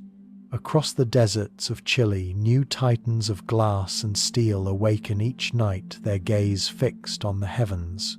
They are the cosmic cartographers of the 21st century, their mission to conduct the most exacting cosmic census ever attempted by humankind.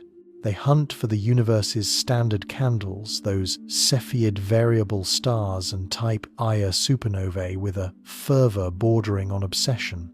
Each pulse of a Cepheid, each stellar detonation is a breadcrumb on the trail, a vital clue. Scientists are no longer content with simply finding them.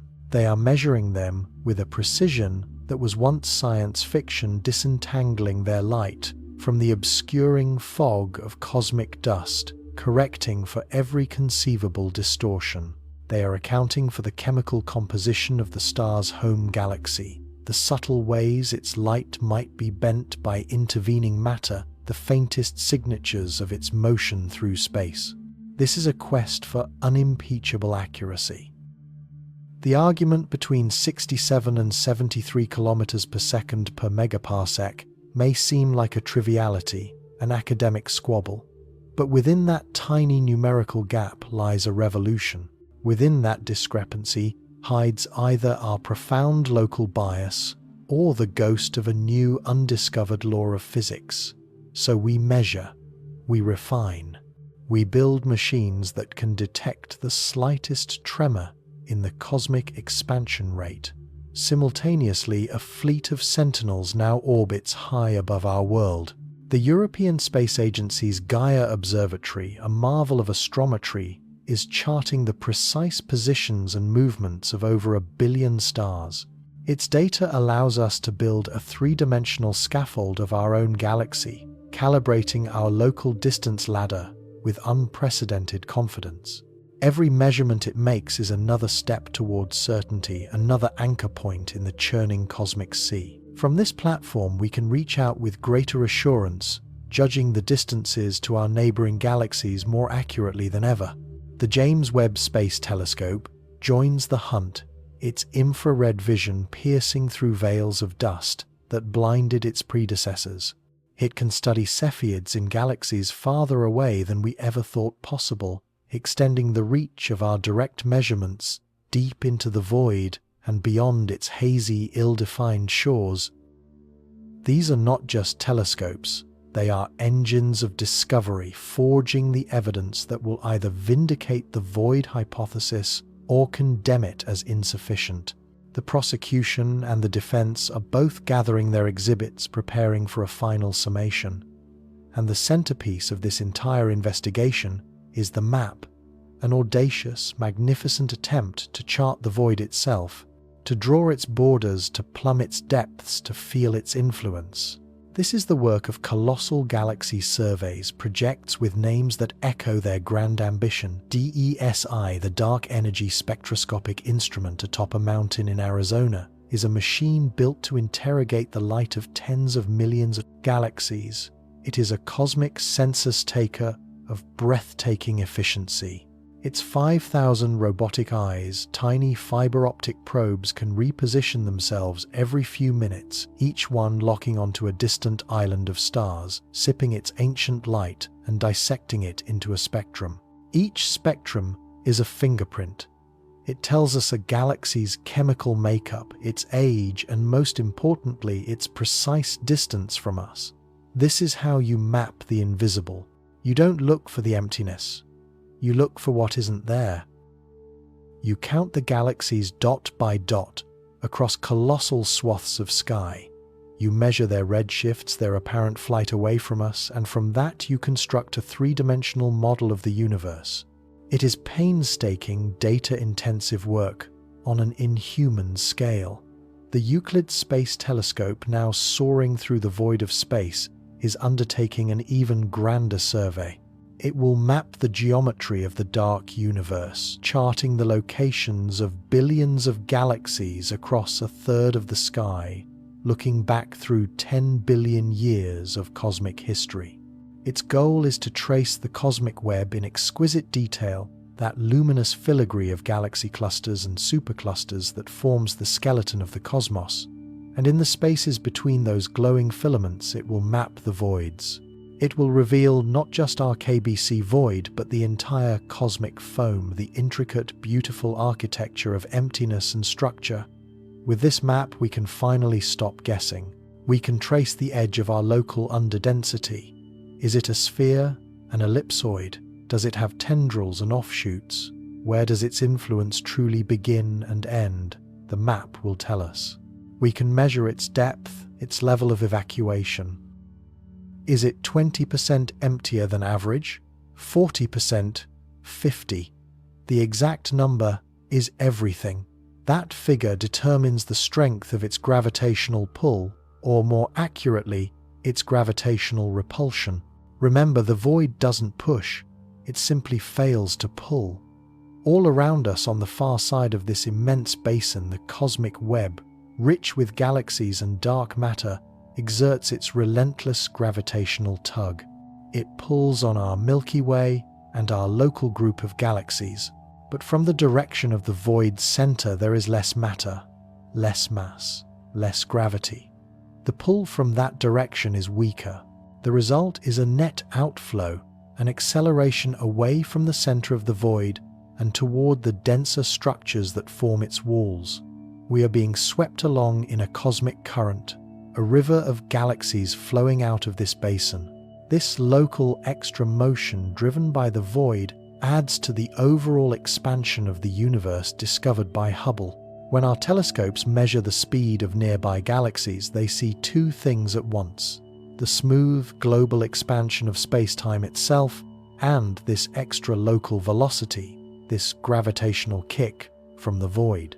The combination of these two speeds makes the universe appear to be expanding faster here than it is everywhere else. It creates the illusion of a higher Hubble constant. The question, the multi-billion-dollar question these surveys must answer, is whether this illusion is powerful enough. Can the precise measured shape and emptiness of the KBC void fully account for the 6% discrepancy that has fractured cosmology? To answer that, we need to go beyond observation. We need to enter a different kind of reality. We must journey into the realm of the supercomputer. Here, in silent, climate-controlled rooms, are the most powerful thinking machines ever created.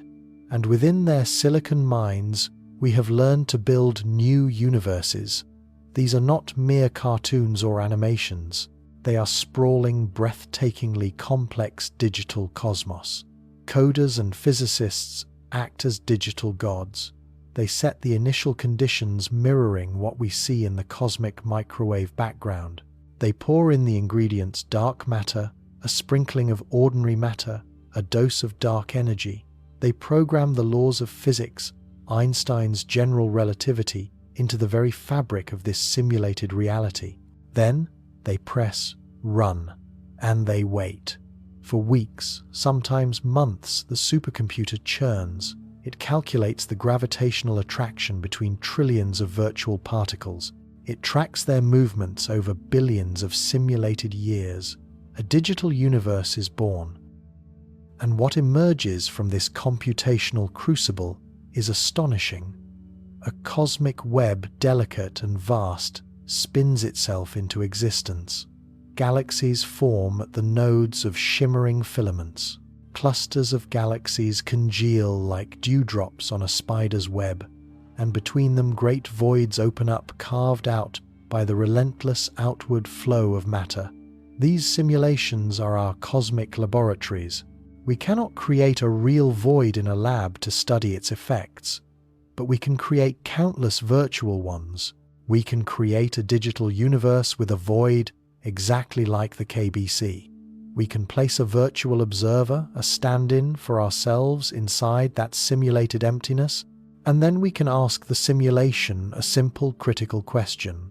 What Hubble constant would that observer measure? Does a cosmic structure like ours naturally, inevitably produce a Hubble tension? The simulations allow us to test the very foundations of our ideas. We can tweak the recipe. What if dark energy isn't a constant? What if it changes over time? We can program that in and see what happens. What if gravity works slightly differently on enormous scales? We can alter the equations and watch a new cosmos unfold. These digital realms are where theory meets reality. They are the bridge between our elegant equations on a blackboard and the messy, complex, beautiful universe we actually inhabit. The initial results from these grand simulations are tantalizing. They confirm that living in a void does in fact bias your measurement. It does add a local component to your observed expansion rate. The effect is real, but is it large enough? This is where the scientific community is now locked in a fierce but collegial debate. Data begins to pour in from the new surveys. The map of our local universe is being filled in with stunning new clarity. The boundaries of the KBC void are no longer a matter of conjecture. We can see them, trace them across hundreds of millions of light years. We can calculate its volume, measure its density profile. The evidence is being submitted to the cosmic jury. One team of astrophysicists analyzing the latest galaxy catalogues runs the numbers through their models. Their conclusion is electrifying. The void's influence, they claim, is substantial. It can account for nearly half of the Hubble tension. It reduces the discrepancy from a gaping chasm to a manageable crack. It doesn't solve the problem, not entirely, but it alleviates it immensely. According to their work, the crisis might be downgraded to a puzzle. Perhaps the remaining difference is due to small, unaccounted-for systematic errors in our measurements. Perhaps we don't need new physics after all. Perhaps we just needed a better map of our own backyard. But then another team, using a different statistical method and a slightly different interpretation of the data, reaches a starkly different conclusion.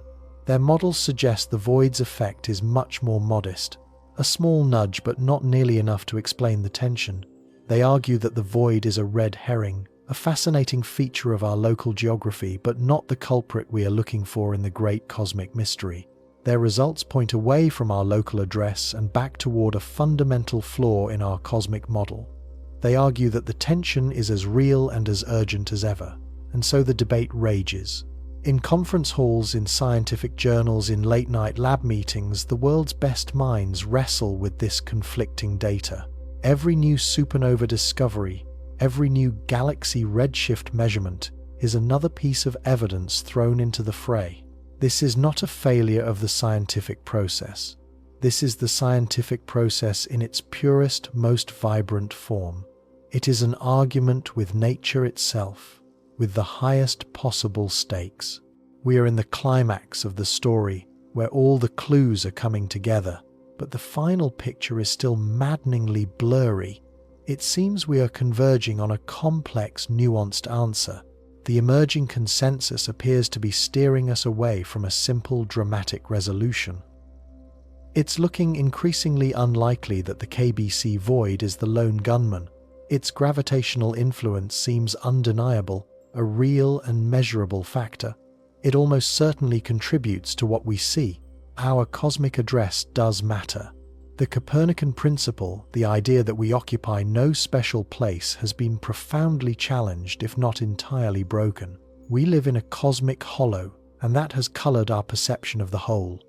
But it may not be the entire story. What if the truth is a hybrid? What if the universe is more clever, more complex than our simple theories? Imagine this scenario, one that many cosmologists are now seriously considering. The KBC void is real, and its effect is significant. It resolves a portion of the tension, calming the crisis.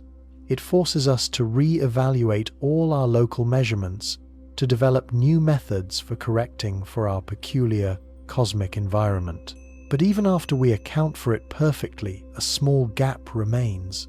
The numbers still don't quite align. The universe's two clocks are still ticking at slightly different rates. That remaining discrepancy, however small, would be the most important clue in the history of physics, because it could only be explained by something entirely new. It would be the footprint of an unknown entity.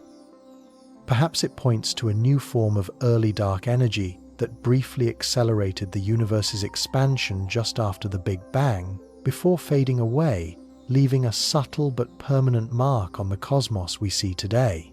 Or perhaps it hints at a new exotic species of neutrino, a sterile neutrino that interacts with the cosmos only through gravity, altering the expansion history in the universe's first few 100,000 years. It could even be the first sign that Einstein's theory of gravity, our bedrock understanding of the cosmos for over a century, is incomplete, that on the scale of the entire universe, a new, deeper theory is needed. The void in this scenario would not be the solution. It would be the great purifier. It would be the crucial variable we had to first understand and subtract in order to isolate the signal of the new physics underneath. It would be the key that unlocked a door to a room we never even knew existed. This is the grandest of all possibilities, that the answer to the Hubble tension is not either or. It is not local structure versus new physics. The answer may very well be both, and. Both our strange cosmic location and a new revolutionary ingredient in the cosmic recipe are required to make sense of everything we see. This would reshape everything. It would mean that our cosmic census has been biased from the start. For a century, we have gazed out at the heavens, assuming our view was typical, a fair sample of the whole. We now know that is not true. We are viewing the grand cosmic theatre from a seat in the orchestra pit, with a distorted perspective of the stage. To understand the true story, the universal story, we must first understand the peculiarities of our own vantage point. We are on a journey of cosmic self-awareness, recognizing that our immediate environment is not the rule but an exception. The final verdict on the Hubble tension has not yet been delivered. The surveys continue to survey, the computers continue to compute. The debate continues to evolve with each new data release. We are living through the pivotal moment of a scientific revolution, but one thing has already changed forever. We have been forced to abandon the comforting idea of a simple, uniform cosmos. The universe is not a featureless expanse. It is a place of texture, of structure, of character, a place of magnificent glittering walls and deep silent valleys. We have discovered we live in one of those valleys, and this single profound realization has changed our relationship with the cosmos. It has made the universe a far more interesting, more complex, and more personal place. The cosmic census is being rewritten, and we are finally learning how to count. Our journey began not with a thunderous explosion, but with a quiet, stubborn disagreement. It started with a number, a single vital measurement that refused to align.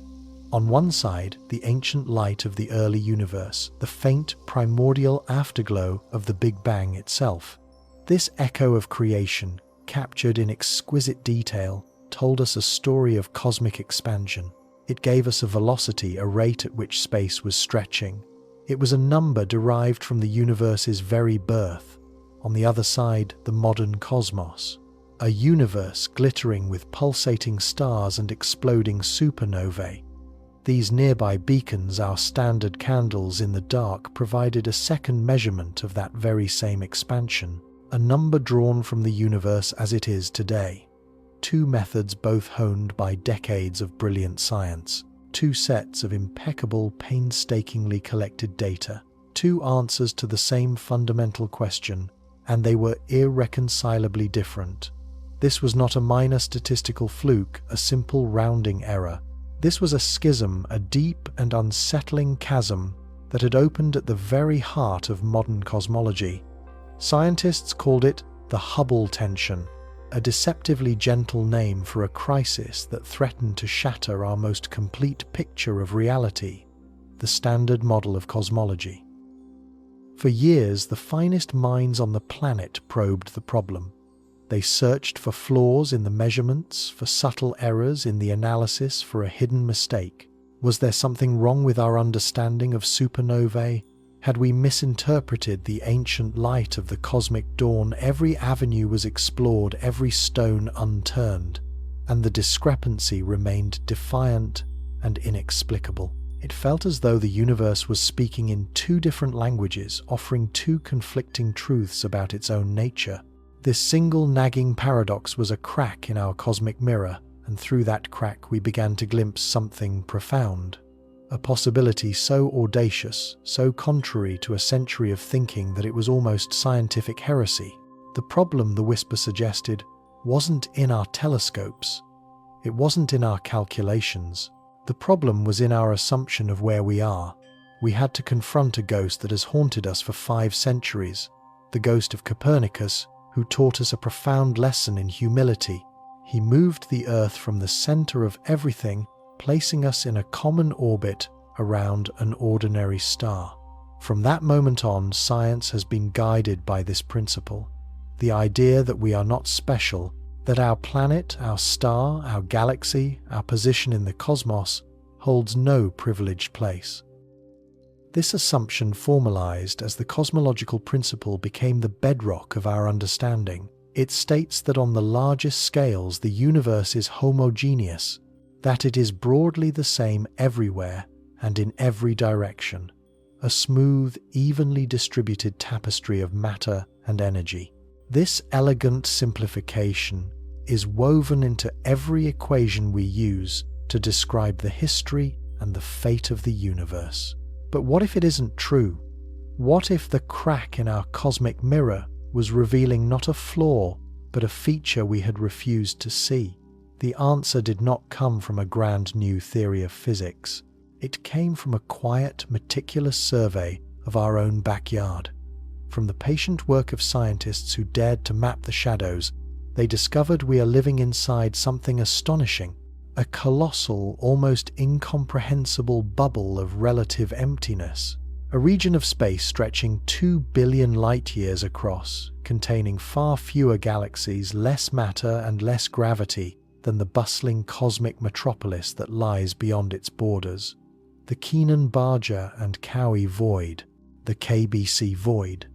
To accept this idea is to embark on a radical re-evaluation of our very place in existence. It suggests that the Copernican principle, while true for our planet, might be dangerously misleading when applied to the cosmos at large. We may not live at the center of the universe, but we might just reside in one of its most peculiar neighborhoods. This is not a void of absolute nothingness. It is more like a vast cosmic basin, a valley in the landscape of space-time. Our Milky Way galaxy is a tiny vessel adrift in this immense, underdense sea. From our vantage point deep within this gravitational hollow, our view of the universe is fundamentally altered. Imagine yourself at the bottom of a valley, looking up at the surrounding hills. Things on those hills would appear to be moving away from you faster than they actually are, an optical illusion of perspective. The void exerts a similar, though far more subtle, gravitational influence. Galaxies outside the void in the denser regions of the cosmos pull on us and everything around us. This gravitational tug-of-war creates an apparent outflow, a local boost to the expansion rate that we measure from Earth. The light from nearby supernovae, our modern-day cosmic yardsticks, is shaped by this local dynamic, giving us one value for the Hubble constant. But the ancient light from the Big Bang, the cosmic microwave background, travels across the entire universe to reach us. Its journey is influenced by the average density of the whole cosmos, not just our sparse neighborhood. It carries the signal of the global true expansion rate. Suddenly the paradox dissolves. The Hubble tension is not a contradiction. It is a confirmation of our strange cosmic address. There aren't two different expansion rates. There is one universal expansion and a local measurement skewed by the colossal empty stage on which we happen to live. We solved the cosmic crime by realizing we were observing from inside the getaway car. The implications of this are not just profound, they are revolutionary. It means we might not need to invent new physics to solve the crisis. The solution might have been there all along, hidden in plain sight in the very structure and fabric of the cosmos. This brings us to the central theme of our story, the idea of breaking the universe. It sounds like a catastrophe, a moment of cosmic failure, but in the history of science, this is how all progress is made. Every great leap forward has begun with the shattering of an old, cherished, and ultimately incomplete idea. Copernicus did not destroy the heavens. He broke the Ptolemaic model of crystalline spheres to reveal a far grander and more elegant solar system. Einstein did not demolish physics. He broke the Newtonian concepts of absolute space and time to unveil the magnificent dynamic reality of relativity. And now, the void hypothesis asks us to do the same. It asks us to break the simplifying assumption of a smooth, uniform cosmos. In its place, we are given a universe of staggering complexity and character, a cosmos that is not a uniform mist, but a magnificent, intricate web of shimmering filaments and dense, galaxy-rich clusters. These structures are the cosmic superhighways teeming with matter and light, and connecting them, shaping them, are the great voids. These are not empty wastelands. They are the silent shaping architects of the cosmic structure. They are the dark oceans that define the luminous continents of existence. This broken universe is infinitely more interesting, more textured, and more beautiful than the simple model it replaces. It has a geography. It has history etched into its very layout. Our place within it is no longer arbitrary but specific, a location with its own unique story, its own distinct perspective. And what does this mean for the greatest enigma of all dark energy? That mysterious, invisible force said to be pushing the universe apart at an ever-accelerating rate. For decades, it has been the leading explanation for our observations, a placeholder for our ignorance, a fudge factor with the weight of a Nobel Prize. The existence of the KBC void presents a tantalizing alternative. If our local measurements of acceleration are indeed an illusion, a trick of perspective caused by our under-dense environment, then the need for a powerful universe-dominating dark energy diminishes. Perhaps its effects are far more subtle than we believed. Or perhaps, in the most dramatic possibility of all, it doesn't exist at all. Perhaps the phantom we've been chasing for a generation is simply a ghost in the machine, a misinterpretation born from our failure to recognize our own home. This doesn't mean the mystery is solved, far from it. It means the investigation has been thrown wide open. Science now stands at a pivotal crossroads. Down one path lies the familiar road of the Standard Model, searching for new particles or forces to explain dark energy. Down the other lies a radical new cartography of the cosmos, one where structure and location are everything. Choosing the right path forward requires what science has always demanded: more light, more data, more evidence. The debate that rages today in the quiet halls of academia will be settled in the cold, unforgiving vacuum of space. A new generation of silent sentinels is being prepared, each one designed to map this new textured cosmos with a precision previously unimaginable. The Euclid Space Telescope, a masterpiece of European engineering, is a cosmic cartographer. Its mission is to create the largest, most accurate 3D map of the universe ever produced, observing billions of galaxies out to 10 billion light-years. It will chart the cosmic web in breathtaking detail, measuring the precise distribution of galaxies and the subtle ways their light is bent by the gravity of intervening matter. Euclid will not just see the voids. It will map their contours, measure their depths, and test whether a structure as vast as the KBC void is a common feature of our universe or a true anomaly. It will provide the ground truth, the definitive atlas against which all our theories of cosmic structure must be judged. Following it, NASA's Nancy Grace Roman Space Telescope will open a panoramic window onto the cosmos. With a field of view 100 times wider than Hubble's, it will conduct galactic surveys on an unprecedented scale. Roman is designed to hunt for the effects of dark energy by tracking the history of cosmic expansion with extreme precision. It will test the very foundation of the cosmological principle, determining if the universe truly is the same in all directions on the largest scales. If we live in a gargantuan void, Roman's immense survey will be one of our best tools to see its edges, to understand its influence not just on our measurements, but on the evolution of galaxies within it. And we will look again with new eyes at the universe's first light. Next-generation experiments like the CMBS-4 observatory will scan the cosmic microwave background with startling sensitivity. They will search for the faintest temperature variations, subtle distortions in the ancient light caused by its long journey through the cosmic web. A giant void like the one we may inhabit should leave a faint, cold fingerprint on this primordial glow. Finding that signature, or proving its absence, could provide one of the most powerful tests of this entire paradigm. We are building the tools to cross-examine the universe's baby picture, looking for clues about the structures that grew within it over billions of years. And there is a new voice joining this cosmic chorus. The whisper of gravitational waves ripples in the fabric of space-time itself. When massive objects like neutron stars collide, they send out a shriek of gravitational waves and a flash of light. By measuring both, we can calculate their distance with a completely new method, creating standard sirens to measure cosmic expansion. This technique is entirely independent of supernovae and the CMB. It offers a powerful, impartial referee that could finally break the tie, providing a definitive measurement of the Hubble constant and telling us whether our cosmic crisis is a sign of new physics or simply the result of our unique address.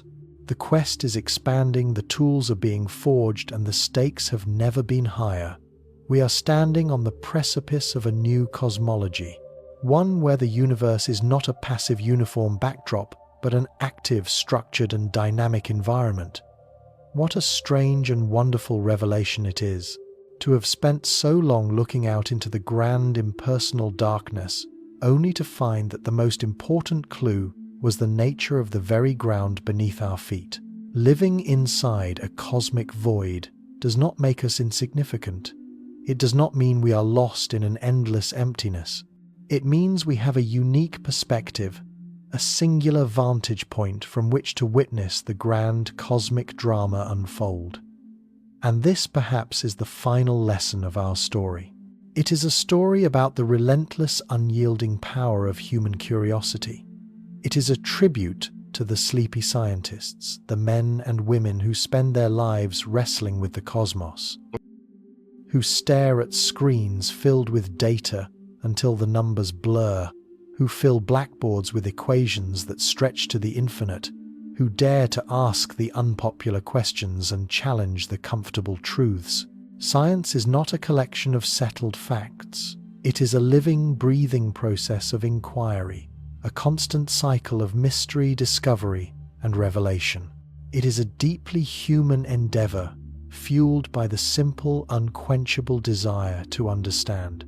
We look up at the night sky, at the serene and silent stars, and we see not a finished masterpiece, but an unsolved puzzle, a grand mystery that invites us to participate. The journey from a single paradoxical number to a potential rewriting of our cosmic address shows us that the universe is always more clever, more subtle, and more magnificent than our models of it. It reminds us that our greatest discoveries often lie hidden in the places we least expect, in the anomalies, the discrepancies, the things that just don't add up. The breaking of our theories is not an end, but a beginning. It is the sound of a door creaking open, revealing a room we never even knew existed. We live on a small, fragile world inside a vast cosmic structure we are only just beginning to map. We are slowly waking up to the true nature of our neighborhood. And as future missions peel back the next layer of reality, we will continue to refine our place to sharpen the focus on our cosmic home. The search will go on, driven by that same impulse that first led our ancestors to look up in wonder. Because to understand the universe in all its lumpy, structured, and breathtaking glory is and has always been the most profound way to understand ourselves. The story is not over. We are just turning the page.